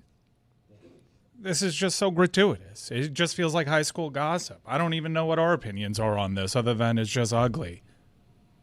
You don't know what my opinion is on this? What are you unclear about? I mean, I hear your take, but it's not like I don't need the gossipy angles to know that take about where you stand on Stephen A. I mean, I think like at earlier, like we victimized Stephen A. I'm not down for that either. This is just all ugly, and I understand it gets traction and people like when people talk about it, but this one's empty.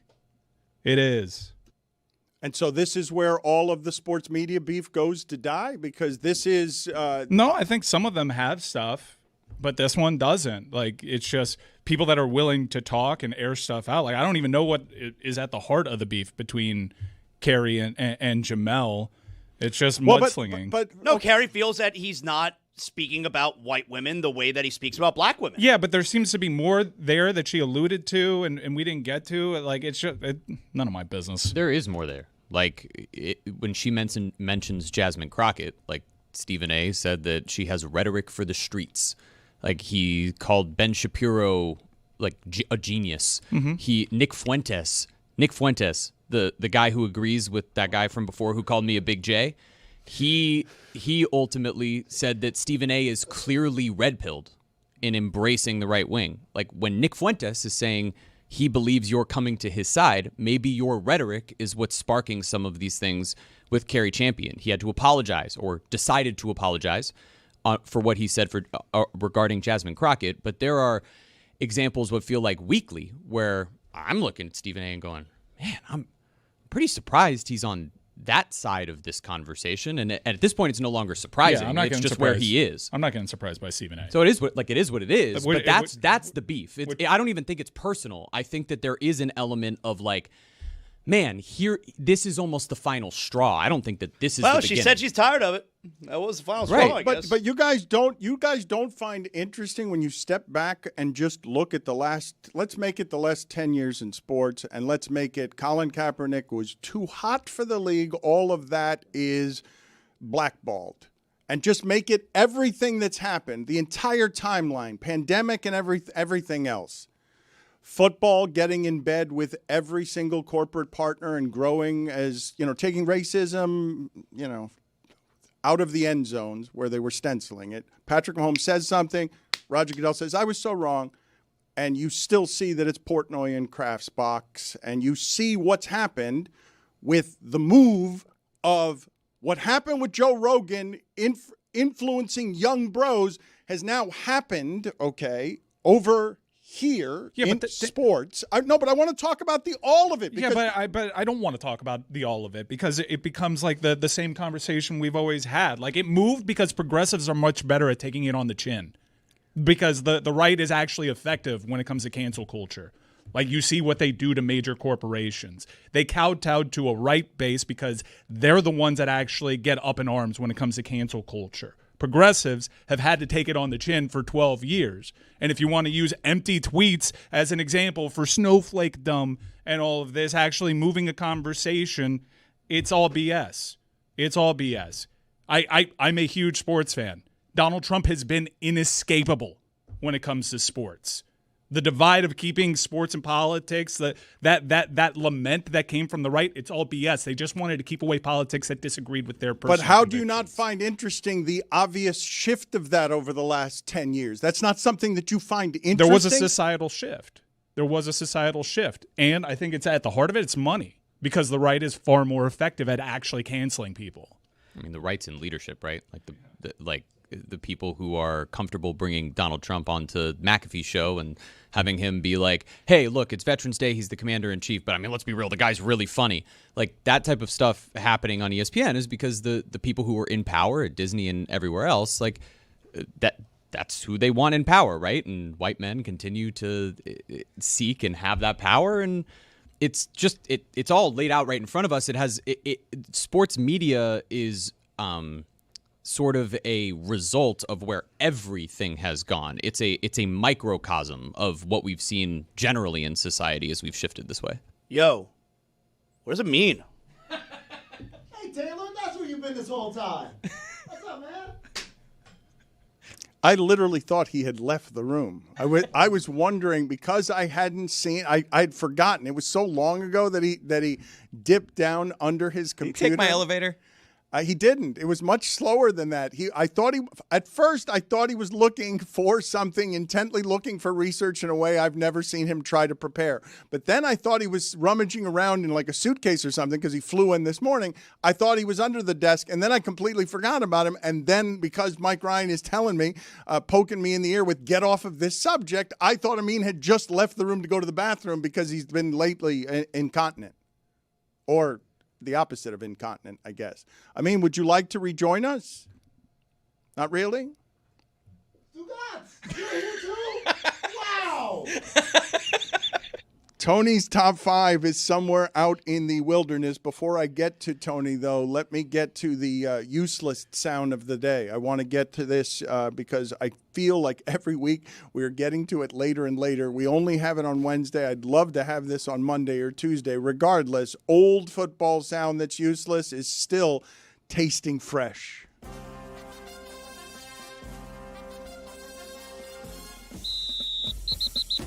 Howdy. There's nothing mystical about it. I believe in the guys we have, people in the room, coaches and players. You know, football is the greatest team sport that there is. I have a good feel of our players, and I know what we're capable of. I know what they're capable of, and so I don't know. But it wasn't just buy-in that we have stay-in also. Realistically, it was a full week of preparation that was diligent and, quite honestly, a little salty. Yeah, it's unfortunate, but, you know, unfortunately got hurt. They're in big people, and, you know, there are some small spaces to get through, and our guys created some good spaces. I always love the fight. You know what I mean? That's why I love coaching them, is that they fight and they compete. It is truly all 11. I don't know. I don't really think about scoring points. I just say it's unfortunate he got hurt. Part of winning in the National Football League is sustaining. Bad on the coaching, bad on the players. Right now, we just had a tough one here, Connor. We'll take a look at everything. They just block all that crap out, man. They just go and they play football. It's the unintended consequence of adversity. I think we've had our fair share of reps of having things not play out the way you kind of set out for them to play out. Didn't feel like they did anything unanticipated, but certainly they outperformed us, particularly in possession down play. He's been doing a great job. I mean, he's been busting his rear. He does every day. He comes to work. He grinds on it, man. Their players made plays. Our players did not. A week-to-week league, you got to bring your A game every week. I truly believe is once you build a foundation, if it's truly stable, then you can sustain winning. When he was going in there, somebody said something like, what? Like, don't put him in. There's ebbs and flows, and you just have to stay steady, stay even-keeled. I think our team has a bunch of mental toughness, resilience, and the ability to be able to respond. They stay connected through the good and through the challenging moments. You know, third down. Yeah, I mean, the reality is we gave up a 19-point lead to lose the game. I can't see anymore. I was actually really pumped. I told Tua on some third down calls to let it rip down the field and kind of operate it as an opportunity ball to, act as a punt. Look, I'm not sure exactly the play that had happened, Connor. We didn't play well enough today. I don't know the exact play that it happened for him relative to getting hurt or not getting hurt. We'll be back. We'll be better. We have to be. I don't know the play. Like I told him, man, I need you. I need you. I don't know the play. I think for me, the more I try to focus or overly try to do something, I tend to get worse at what I'm doing. Did Dan Campbell say that someone was grinding on it? Grinding on it, dog. Come on, taste the taste of wetness. That is what he said. He said busting his rear and grinding on it. Slow grind. Oh, look who's back.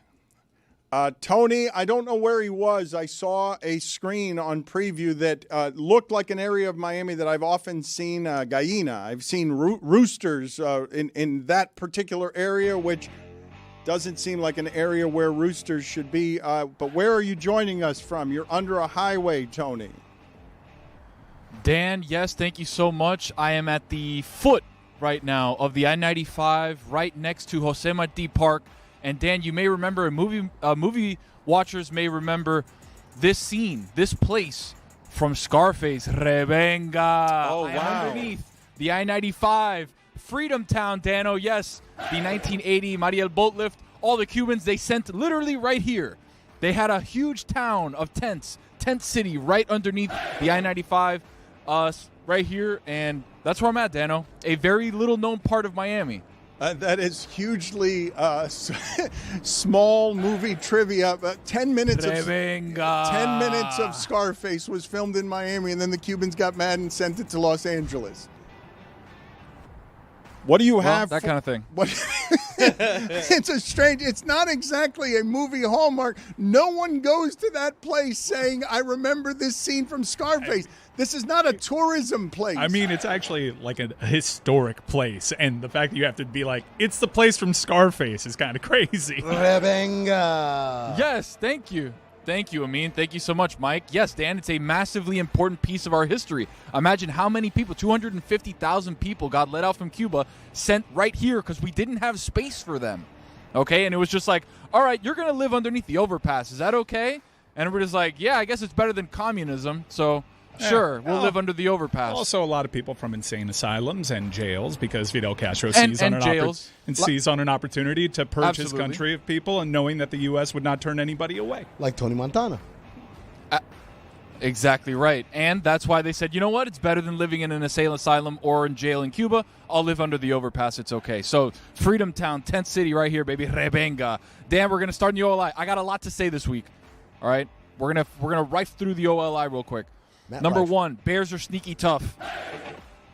The Bears are sneaky tough. I don't think anybody would disagree sneaky with that. Tough. Oh, Amin disagrees with it. They beat the Giants without Jackson Dart?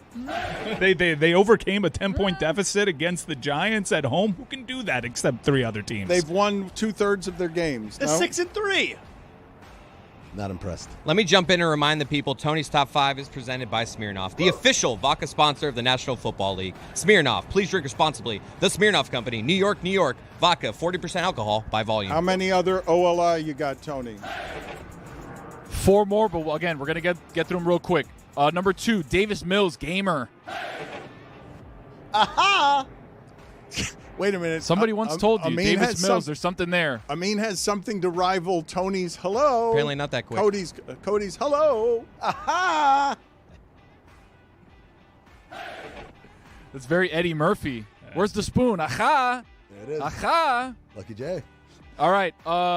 Number 3, Mike McDaniel. Talk your shit, boy. Let's go. I want to see him riding on that Matt Black Bentley with the arm out and elbow room. Like, yeah, what's up now, baby? What's up now? We beat that ass, baby. What do you say, Zaz? We took that ass? Yeah, but like they're 3-7, Tony. It's what kind of behavior is that? But you don't like football. What do you know? What do you know? You don't like football. You know about that landman, by the way? Everyone's telling me, stop texting me. You know about that landman. I don't care. All right, OLI number 4. 2 teams won 44-22, which is cool. Nothing important. Just wanted you guys to store that away for your records. That's not a useful observation of any kind. What? 2 teams won 44-22 exactly. Okay, we always cheer scoregami in this place. How about a not scoregami, but like something cool to just store away for your records? But it's not, Week 9, 2025, 44-22. It happened twice. Okay, whatever. It's asinine. Baby cart walking by. I'll tell you what else, Tony. Jacoby Brissett in that game was 22 for 44. Weird. No way. Stutter? No. But hey, I thought you were doing a thing on me, bro. You've been a sucker lately. Number 5. Number 5. Last OLI here. Here come the Ravens, Dano. Hello. Thank you, Greg. Tony, these all deserve to not be mentioned. Everything you just said deserved to just start on the outside. In his defense, I mean, OLI for a reason. Start with number 5. Exactly.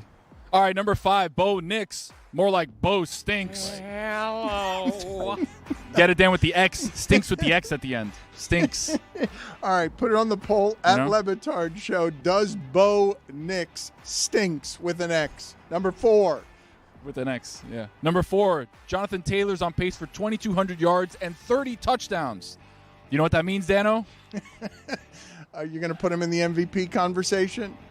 No, I'm not going to put him in the MVP conversation, but the RB is back, Jack. Running back is back in a big way, baby. I don't believe that's accurate. Number 3. Number 3, then you might not like this one. And I might get a lot of flack for this one online. Josh Allen is Phillip Rivers. He'll never win a Super Bowl. Wow. He's going to be a great guy. He's going to go to the Hall of Fame. No. He'll win an MVP. He's never going to win a Super Bowl. It's just not in the cards for him. Josh Allen is Phillip Rivers. Again, I love Phillip Rivers. I love Phillip Rivers. He's great. Another window. Hall of Famer. So hold on. Just so I cover this correctly, just to cover the spectrum. Yesterday on the show, this is 1 week after beating the Chiefs. Losing to the Dolphins is such an indignity that Zaslow says the Bills' window is closed. Tony says Josh Allen will never win a Super Bowl. And Greg Cody says the window was never open for Buffalo, that it hasn't been open for 50 years. There's never been an open window because they're Buffalo. That happens 1 week after beating Kansas City. Yep, exactly. for the Thank you. love of God. You're tracking. And Juju's been telling us the Bills are not good for a while. So it's done. So none of you said this after they beat the Chiefs. Not one of you. We all did. They're 5-0. They're 5-1 against them in the regular season. Who cares? That's literally Zaz's analysis. Who cares? So the game beating the Chiefs means nothing, but the game losing to the Dolphins means everything. Beating the Chiefs in the regular season means nothing. Losing to the Dolphins is so much worse than beating the Chiefs. Is good. It's like playing well at Summer good point. League. Dan, if you play well at Summer League, nobody cares. It's Summer League. But if you play poorly at Summer League, everyone's like, oh, my God, it's Summer League. How can you be so bad at this? Same thing. Number 2, I think the Patriots are legit Super Bowl contenders, Dano. Hello.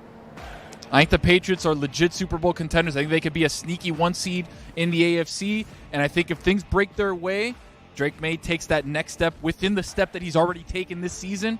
I think they can find themselves in the Super Bowl. 1 win in Tampa and 1 loss in South Florida, and you guys have now given the AFC East to the Patriots, and it's over, and you're going to make the Patriots Super Bowl champion possibilities, when none of us would have said that 4 games ago. Maybe it's muscle memory. They've been doing that for 25 years down here. You're just scared of them? It's Pat the Patriot. That's how good Drake May looks. Oh, That's and those the real uniforms scary this weekend. Good, that crossing route throw. Yeah. Whew, he's good. Yeah. Number He's one, good. Kid's good. You've got two. You've Number got two one, better Dan. than changing the entirety of the AFC East. Yeah, and this one might not be a popular pick, and especially after what happened Monday night. I think the Eagles are going to win the Super Bowl. It happens every year, okay? There's a team that is in flux. There's a team that has this great potential that in the middle of the season, there's turmoil, there's turbulence. We don't know what's happening with this team. A.J. Brown is putting weird quotes. Jalen Hurts, what is he doing? He's throwing the ball into the stands. The Eagles are just fine. They're going to win the Super Bowl, Dano. Remember I said it here. The same week that we had 244-22 wins, that same week I said Eagles are going to win the Super Bowl. We'll replay this in February when the Eagles beat the Seahawks or something in the Super Bowl. Or, excuse me, they can't beat the Seahawks. My bad. When they beat the Patriots in the Super Bowl, rematch of 2018, Eagles are going to win the Super Bowl. I don't know why I said Seattle. There's the dismount right there. Tony's greatest of all the achievements was Philadelphia and Seattle in the Super Bowl. Put it on the poll. Back in the day, it could have happened. They were in the AFC. Did you know that? Weren't the Heat in the Western Conference? They were. The Astros in the NL. NL. We were? Southwest Division. Yeah. Thank you, Tony. I can't believe that the ending of Tony's Top 5 is a Philadelphia-Seattle Super Bowl. Thank you. You're joining us from something that is definitely Rebenga. It's not a landmark. It was just temporarily a homeless encampment. You know about that landmark? It's a strange place to join us from.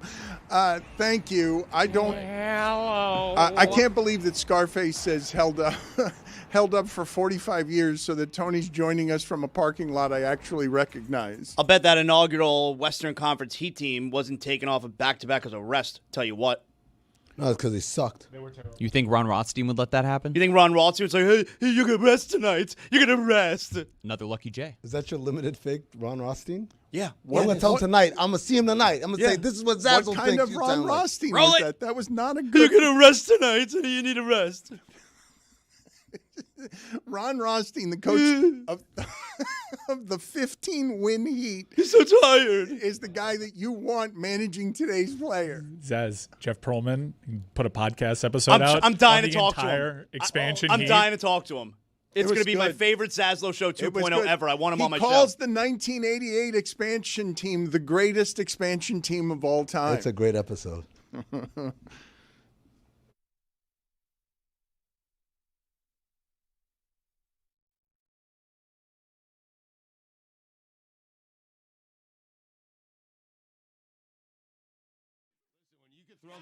All the way One, right? He did. You can pitch It's forever. The ear hair. Yeah. Greg Cody's Back in My Day, featuring in-flight magazines. In-flight magazines. Slayed the pandemic. Traveling again. Big bird up. But something's different. I look in the seat pocket in front of me, and all I see is that cardboard pamphlet about the plane that nobody reads, the drink menu nobody needs, and the barf bag. Where's my in-flight magazine? Where did it go? Joni was right. Don't it always seem to go? You don't know what you got till it's gone. They paved paradise, put up a parking lot, and then stole my in-flight magazine. These staples of Americana predated even Greg Cody. Pan Am Airways published the first IFM in 1940. Now the high-flying mags are disappearing like donuts in a press box. Southwest Rag, augustly called simply The Magazine, is gone now. Delta Sky, gone. American Way, gone. Retired after 55 years. Alaska and Emirates Airlines, too, gone. Airline magazines falling from the sky one by one. Some others, like United Hemispheres, are now digital only. Blame the pandemic. COVID killed the in-flight magazine, or rather gave airlines an excuse to make a cutback like businesses did with remote meetings where the office buildings used to be. But more than that is to blame. The digital era stampeded the helpless handheld mag. In-flight entertainment and mobile browsing happened. Airlines have even claimed noble reasons for discontinuing their magazines, like how removing all of them makes planes lighter, which saves on fuel. Sounds like malarkey. Hurtling cabins once were full of rattling newspaper pages held wide. Then those disappeared. And then I was the last flyer still leafing through an in-flight magazine while everybody else was softly chuckling at a movie or listening to music with earbuds. I miss every bit of the airline magazine. The greeting from the airline president, the Penn and Teller at the Rio ad, the dating and hair restoration ads, and the one inviting me to invest in a home care franchise, things to do in Minneapolis, the list of top 10 steakhouses and America's best plastic surgeons, the crossword puzzle inevitably half-finished and poorly by a previous seat occupant. Oh, and the feature story on Southwest Customer Service Agent of the Month. You can't get that anywhere else. Most of all, I miss, anybody else remember Sky Mall? Oh, my gosh. It was Amazon before Amazon, only at 30,000 feet. Talk about built-in marketing. Bored flyers stuck in a cabin for 3 hours slamming cocktails are liable to buy anything, which Sky Mall offered. I'll never forget the time, after 3 or 4 deep eddies, I accidentally bought a life-size Bigfoot garden gnome for $2,250. Airlines, I will gladly pay extra if the bag I check is a pound too heavy. I'll put up with your cancellations and with a hot meal being replaced by a 1-ounce bag of pretzels. Just please give me back my in-flight magazine. See, I never played that Sudoku puzzle, but I sure did like knowing it was there. I'm Greg Cody, and that's how it was back in my day. The game has changed. Weed is legal now with Stugotz and Greg Cody. I'll tell a story if it makes you feel better. Yeah. When I first took the first edible I ever took was in New York, and at the time I was breaking the law. Okay, so now you can feel good about telling your story. And the guy told me, "Hey, just eat half of this." And so I ate half, and I waited, and I waited, and I waited, and I didn't feel anything. And he begged me just to eat half. And he did say on the front end it might take a while, but I was impatient. Right. Because when you smoke marijuana, you get instant gratification. And waiting an hour or two for something to kick in was not something I was familiar with. Right. So I ate another half, which became a full cookie. And 60 minutes later, I don't remember anything. I woke up the next morning on the floor in my wife's uncle's apartment because Abby had to throw me into a cab with her, and she took me home.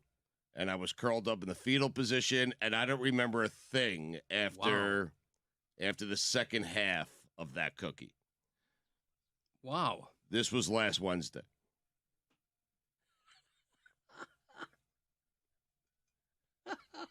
So, with that being said, feel free to share your story of you having 4 cookies in Colorado. Yeah, I wolfed them down. It was 3 or 4. I didn't know 3 how. or 4? Yeah, You don't ask? Down. You don't say, "Hey, person I'm purchasing this from, how fast should I do these?" The guy at the thing, and it was one of those official things where they dress like pharmacists in there, and they sold me a vial of edible cookies, and it was in Colorado, so it's 100% legal.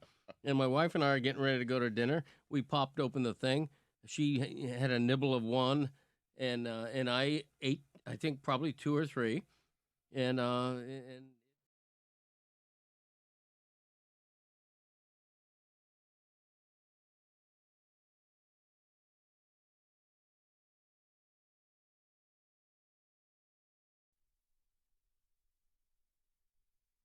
If I were the type of NFL fan that would just try to travel around the nation to go to games that Spiro Didis is calling, I would have opened up the Game Time app and been firmly entrenched in conviction that Tennessee-Houston, that's definitely the Spiro game.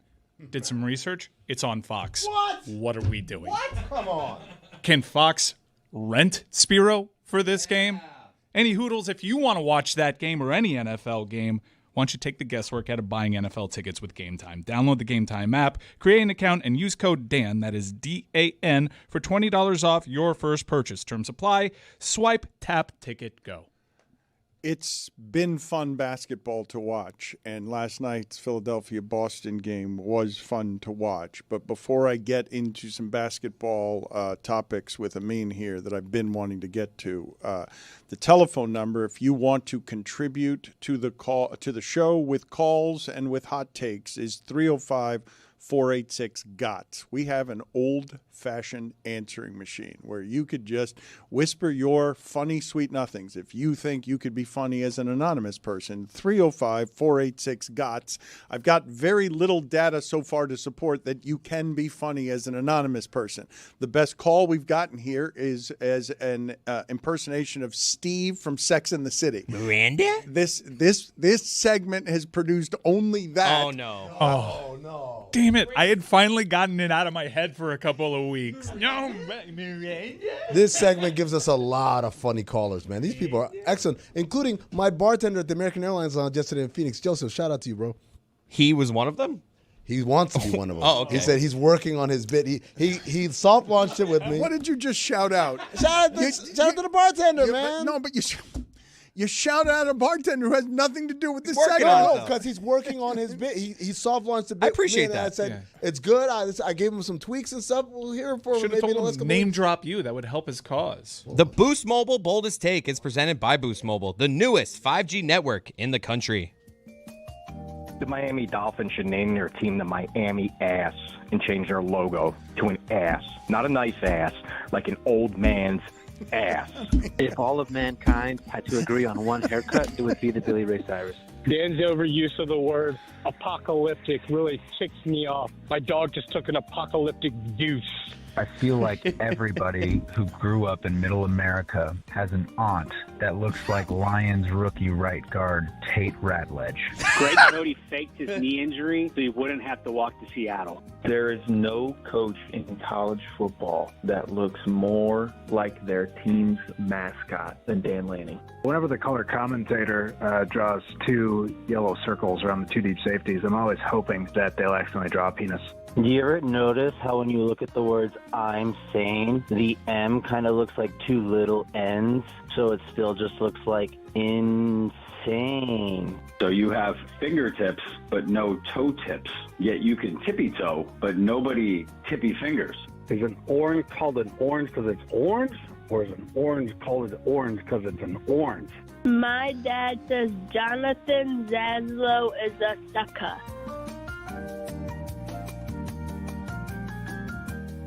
Come on, Dan. That was a good batch. That might be the best one ever. Let me tell you something. Dan. Miami ass. Do you know what Tate Ratledge looks like? Throw it up, video team. That's somebody's aunt.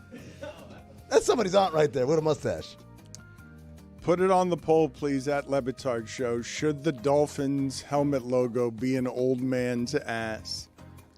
You hear that? Zaz said you're a sucker.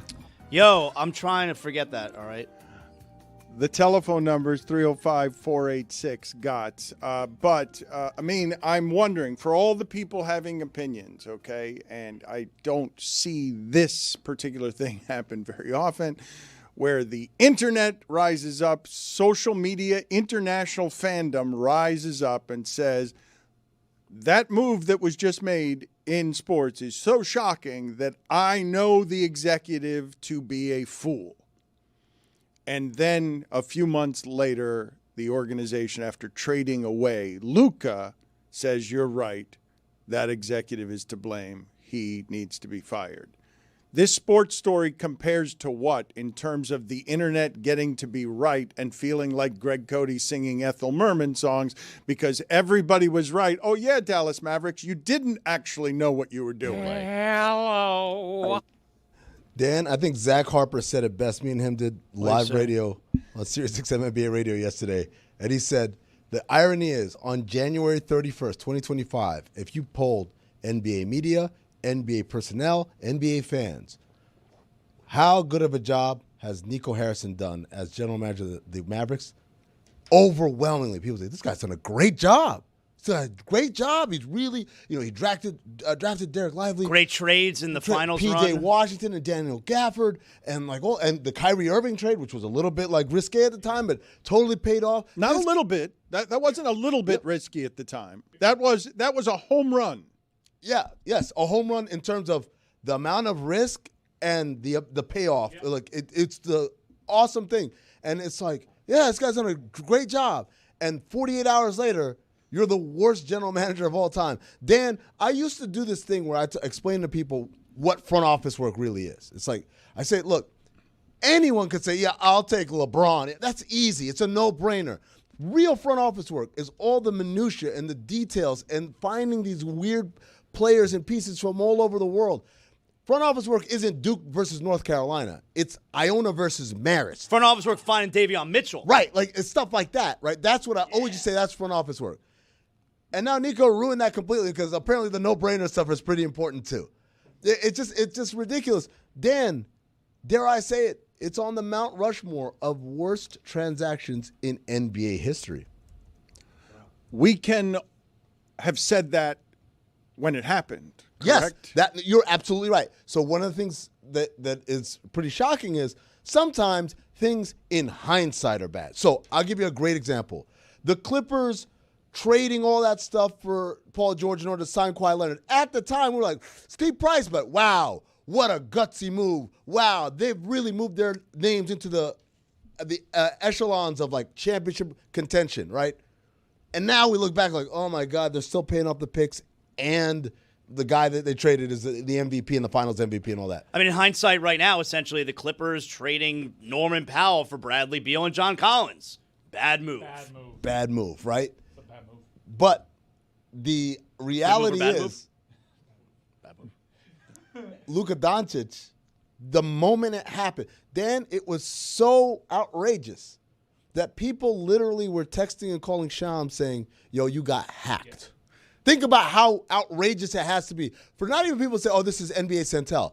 They called the source and told him, yo, there's something wrong with your social media. Someone's having fun with your account. That's how ridiculous it was in the moment.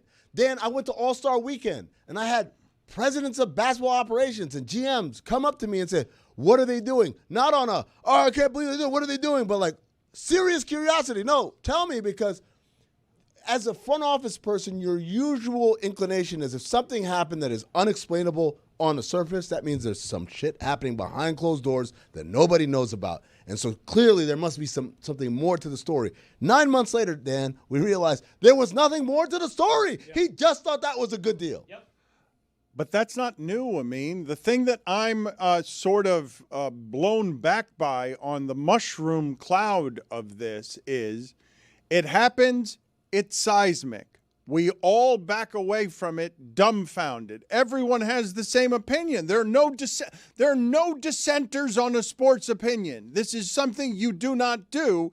And then 8 months later, they're like, yeah, something happened in the last 8 months that makes this fireable, even though that wasn't fireable while we were all calling it fireable. Things like this don't happen, people aren't ever this unpopular. They put emergency stairs next to his seat so he could get out of there quicker. When they travel on the road, people are drowning the lower bowl out with Fire Nico. Their own fans hate their team now. They're struggling. He is so unpopular, you almost have to. One of the things that I think has to be marveled at here is how badly ownership miscalculated the importance of the emotional relationship that a region has with this player, so that the betrayal is so seismic that you're firing somebody 8 months late for what they did 8 months ago because you underestimated what the reaction would be. So Dan, I've talked about this also, like the idea of crater transactions. And what I mean by that is it is so deeply hurtful to the fan base that it never comes back. A great example of this is Dominique Wilkins. In 1994, the Hawks had the number 1 record in the Eastern Conference. They were a couple of games back for the best record in the league, and they traded Dominique Wilkins for Danny Manning, who was going to be a free agent at the end of the year, ends up leaving at the end of the year. Spoiler alert, right? So, by the way, the Heat almost traded Glenn Rice before that for Danny Manning. Yeah, hot tip. Danny Manning was the guy, but so Dan, useless information. I know. Not to me. I love. I remember you were on that beat in the Herald. Not to me. Dominique Wilkins, homegrown, went to UGA. Like Atlanta loved him, and Atlanta loved Hawks basketball, right? And Dominique Wilkins was this guy, and he went up against Bird toe-to-toe in a Game 7 and had the incredible scoring back to back. And then he had the dunk contest battles with Michael Jordan and held his own and beat him and all that stuff. So Dominique was like Atlanta's identity. And then they traded him. Across sports and generations, yes. Right? Like maybe the most famous athlete in Atlanta not named Hank Aaron. No, Deion Sanders. Like there's a lot of names. But Dominique was first. At that moment in time, Dominique was everything, right? Hank Aaron obviously for, societal, cultural reasons, but like Dominique was like, yeah, because he's ours. They traded him, and the team was still good. Like it's not like they fell off a cliff, but the fan base resented it, and to this day, they have problems with attendance because that was a crater-inducing transaction. They killed NBA basketball in that city for 3 decades because they made a deal that did not take into account what these people are. You could argue the Marlins have had several crater transactions, but the one that did me in was the one with the Blue Jays, and then they won that trade, but it didn't even matter. And the Deshaun Watson thing totally cratered my fandom. Right, but it didn't crater. Well, it cratered the team. And the NFL's a different animal. Like, I'm talking about a transaction that is so outrageous. You have fans leaving in droves, and never coming back. Mm-hmm. It's 2025. He got traded in 1994. They still haven't come back. Not to the levels it was at the Omni, right? Another example, this a little different. I talked about it a couple of weeks ago. I think George Shinn was the owner of the Hornets, and he was just an awful person. And the fans in Charlotte, which, Dan, you remember this, Charlotte used to be a model NBA market. Look at how fervent these people are. Those games were so fun. They love NBA basketball. The Hive, sitting on the top of that hill, right, with the parking lot. I went to the last game, went out there, 20,000 people in that parking lot. Went inside, maybe 5,000 people. They hated what they had done to the Hornets, and this man in particular. He moves the Hornets to New Orleans. They bring the team back as the Bobcats. Bobcats change their name to the Hornets. Guess what? it still has never come back. They've never gotten to the levels that they had back in the 90s and the early 2000s. Is that what's going to happen to the Mavericks? Given that they fired him this quickly, I'm wondering if they got out in time. But if this thing had continued, if you let this guy continue to do these things, who knows? Maybe it would have been created because, remember, new ownership group, no one's fond of them. They're not locals. No one feels an affinity to them. And then this guy comes in, and he does, like I said, a Mount Rushmore worst deal of all time. Dan, if I give you 2 other transactions, you tell me what's worse than this one, right? So we got Luka for Anthony Davis in a first-round pick. You have James Worthy, or the number 1 overall pick, basically, that became James Worthy, for Don Ford and a first-round pick. Or you have Joe Barry Carroll for Robert Parrish and a first-round pick that was Kevin McHale. What's the worst trade of all time? I need a 4th. I'm still looking for a 4th. Miguel Cabrera trade. The part about this that is truly really something that is stupefying to me as somebody who's watched sports all his life is to have an ownership so disconnected from whatever the emotion of sports is their business. It's the emotion business. So that of all of the people that you mentioned there, the one with the greatest promise that gives you, wait a minute, for 10 years we get to have a guy who might be an all-timer. We get to watch him grow up. This is the beginning of our relationship with him. We are going to only grow this over 10 years because when he hurts, we will hurt with him. And if he finally wins, he's ours. We saw it from the beginning. This is the best of the players you're talking about. Like, this kind of trade is the modern day. It's the modern day trading of Babe Ruth that haunted you talk about crater trades that haunted the Red Sox for 100 years. How is it good business to literally do something that your entire customer base is going to hate? So here's the thing.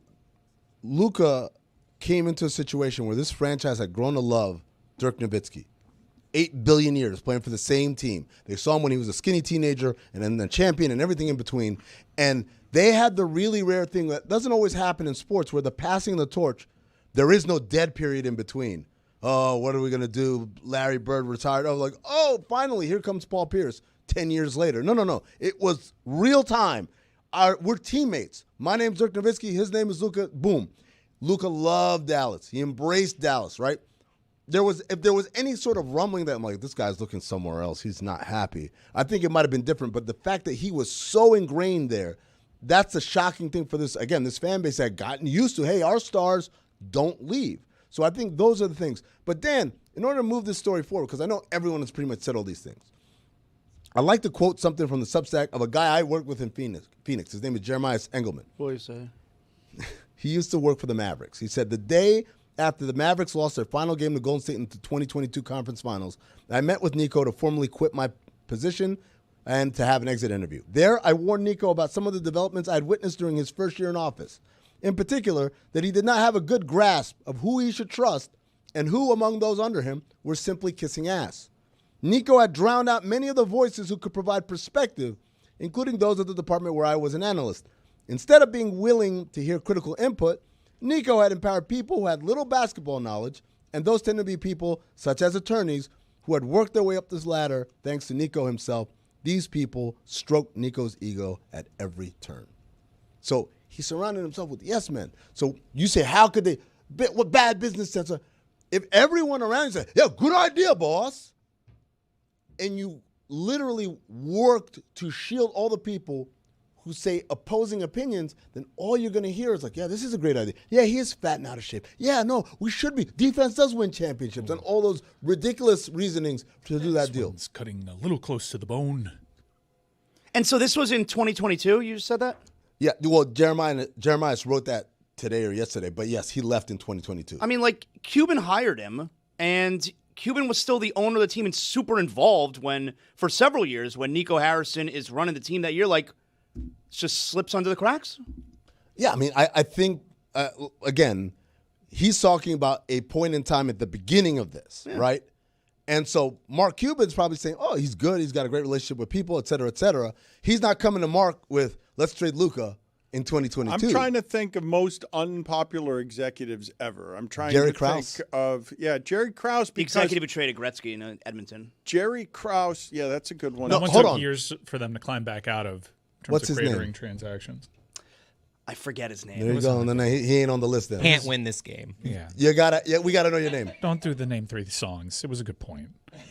Thanks, Mike. Nico Harrison will go down after, and I understand how it is you get lightheaded with the success of. We were praising those Mavs trades when they got to the finals, and we're thinking, oh, look, Luka got there a little faster than I thought. What's his suffering curve going to look like? How soon before he wins a championship the way Dirk does? Because that city, that town had invested emotionally in a player. Like I really think that even everyone listening to this, I think we all underestimated what that relationship was. I don't think any of us would have said at the time of the trade, Nico's going to need secret stairs to get out of the arena faster 8 months from now because there are going to be death threats and the hostility is going to be such that the entire customer base is going to turn on the franchise. Anthony Davis isn't going to play in any of the games. They're not going to have any success whatsoever. It's obviously going to be a disaster of a trade right from the beginning, and he's going to need secret stairs as an escape hatch.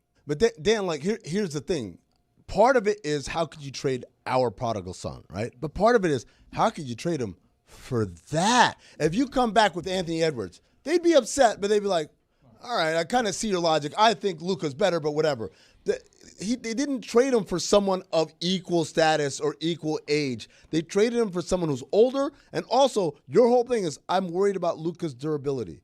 You can't then go out and get someone who is known for their lack of durability. It would be like saying, I got to trade in my Suburban because it doesn't get good gas mileage. And you trade it in, so what'd you get? What's a new car? It's a Hummer.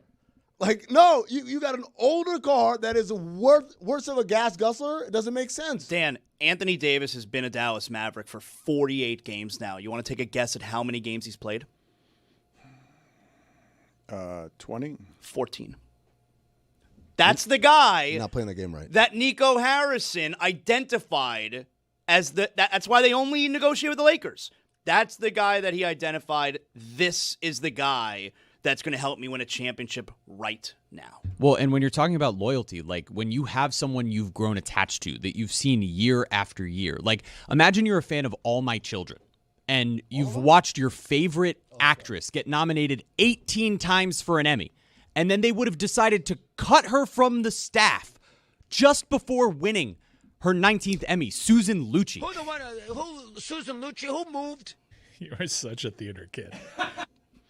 All My Children? Is that still on? Is the soap opera All My Children still on? What is the go-to soap opera that people go to now? When General Hospital. It's still General Hospital. Can I just get all of the sound of Mad Dog? Because we didn't do nearly enough of this yesterday, and I'd like to just tickle Mike with it because it is a rant that no one disagrees with. Mad Dog Russo is a man of the people. He is speaking nothing but drooling truth here when he yells at the federal government because everyone's flights are delayed, airports are terrible, and he chooses all the right words and almost breaks character entirely when he starts talking about why is Donald Trump talking to Jonathan Vilma about the 2005 Saints. Flights are delayed, and shout out to Joseph the bartender. All of you should be ashamed. Every single elected official on both sides of the aisle should look themselves in the mirror how they let down the American public and made us a laughingstock around the world.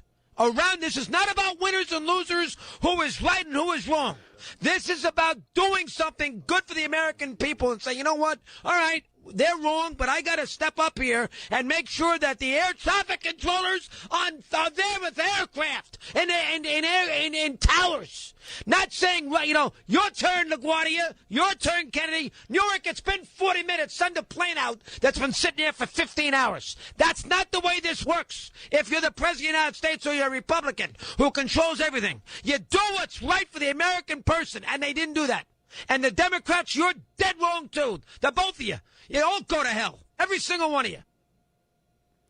That's the first part. It's ridiculous what they put us through. Who knows how dangerous it was to fly with nobody in the freaking towers. My God almighty. And I got the president sitting there with freaking Vilma breaking down the 2003 Saints. You can't make this stuff up. And chest bumping Vilma. when they got a 75-year-old who's been sitting in Miami International for 3 days. He got hearing aids. He can't hear the announcements of when his JetBlue flight takes off for Bozeman. Oh, my God, it's sickening. I can't stand it. I should move the hell. I should be, well, Susan Lucci, who moved? No, Longoria moved. I should do the same thing. I'll do the show from Madrid. I'll do it live at 9 o'clock at night. Jesus, oh, my God, 11 in front of the hour. Returning on Mad Dog Nation. The Towers! Put it on the poll. Are there any direct flights from Miami to Bozeman? Because I don't believe there are. I don't even think we have JetBlue at MIA. It's Fort Lauderdale, right? You're to the mind, guys. Tell you what, that 75-year-old man with the hearing aids who was stuck in Miami International for 3 days, I'll bet he wasn't lying on the floor. That shit's disgusting. People are so mad at what's happening right now in the airports, and that general frustration that he just articulated is happening inside of everyone who's wandering around airports right now with 7, 8 hour, 10-hour delays. That's why I was in the lounge yesterday, chatting it up with Joseph, listening to him give me his Boost Mobile hot take. Okay. Enough. Look, your bartender crafting a boost. Thank you, Chris. For you know what? Hold on a second.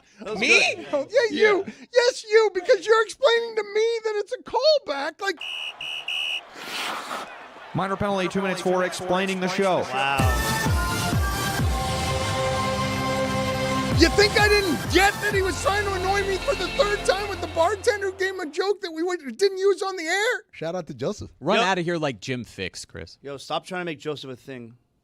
Nobody cares. Hey, man, I look after my people. I'm not like you, a user. I look after my people. Who have you looked after? Anyone who's my person has been looked after. Name one. It's too many to name. You threw trash at me. Okay, that's a callback.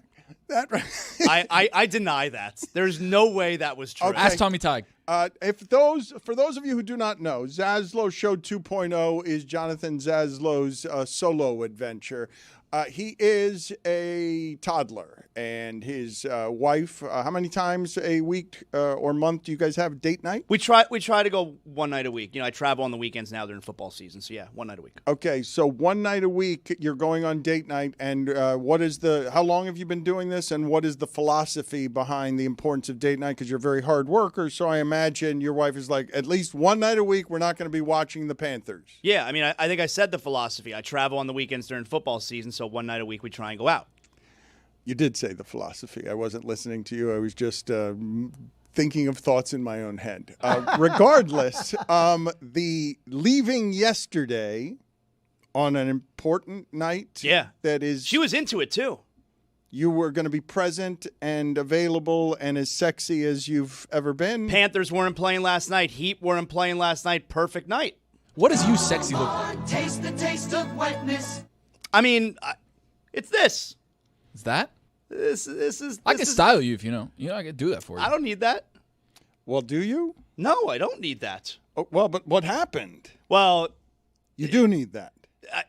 I don't know what was wrong with what. Go ahead. I mean, you dressed like that on the date? Well, yeah, I was dressed like what I was wearing yesterday on the show. All right, because the day was yesterday, so I was dressed like this. The Fetterman. You hated that, and she wanted me to change. I was wearing a Roman Reigns shirt. All right, that's Tribal Chief right there. And she's like, "You wearing that?" I go, "Yeah, this is what I'm wearing." And I was like, "Yeah, let's go." And she wouldn't let me keep my Roman Reigns shirt. So she's like, I'm going to dress you. I'm like, "No, I don't need to be dressed. This is a great shirt, Roman Reigns." And she wouldn't let me wear it. Well, does she buy clothes for you or no? No, I bought my own clothes, dog. Come on. So all she's picking from is different shirts. Like I think that was implied with the whole Roman Reigns shirt. I think it was implied that she doesn't buy your clothes. What a great question from Amin. So you think that his wife put together today's outfit? Do you? No. When she says you're not wearing that, you got to wear something else. It implies like she bought him regular clothes. Yeah. If he's taking the Roman Reigns shirt and putting on a John Cena shirt instead, hardly an upgrade. You know? Yeah, it's a lot of Panther shirts, some Heat shirts. A lot of WWE shirts. That's my style, man. Well, that's what she fell in love with, to be fair. That's what I'm saying, man. Don't try and change me. What'd you wear to your wedding? Tuxedo shirt. And jorts?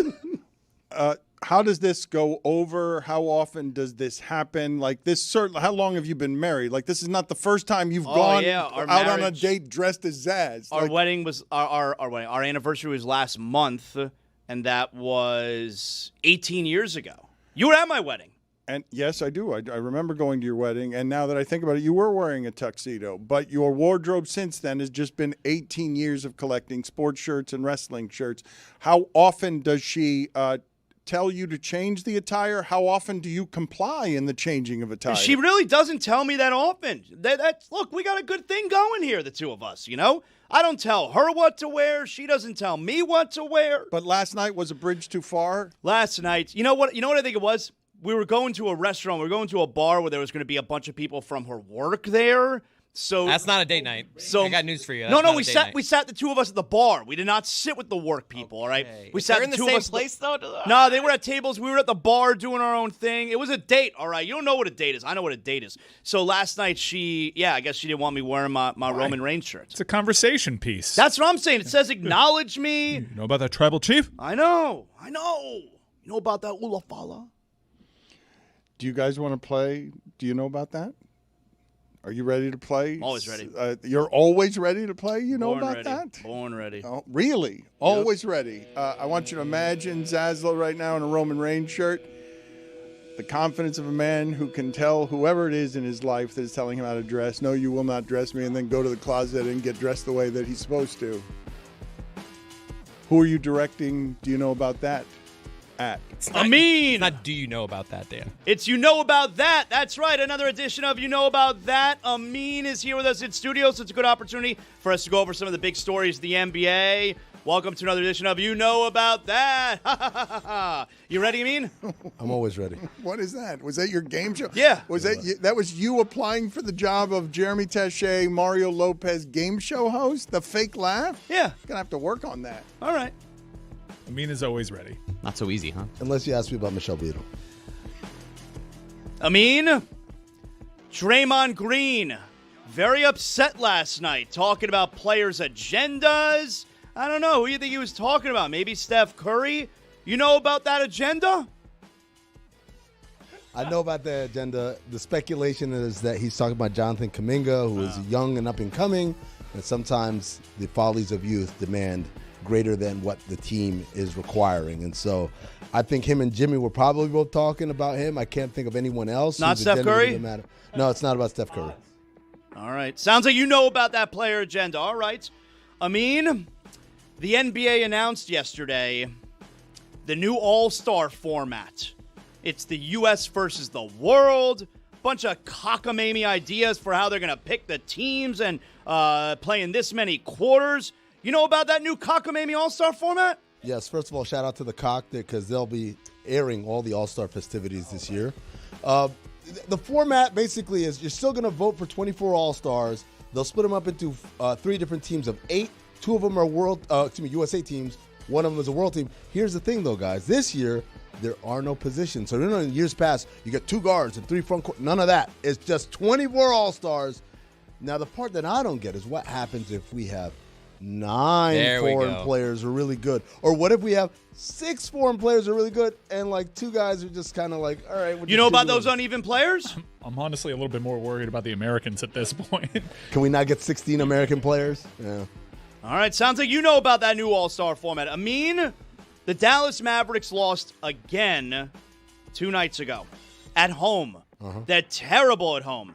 The Mavericks, they were blaming the fans' behavior.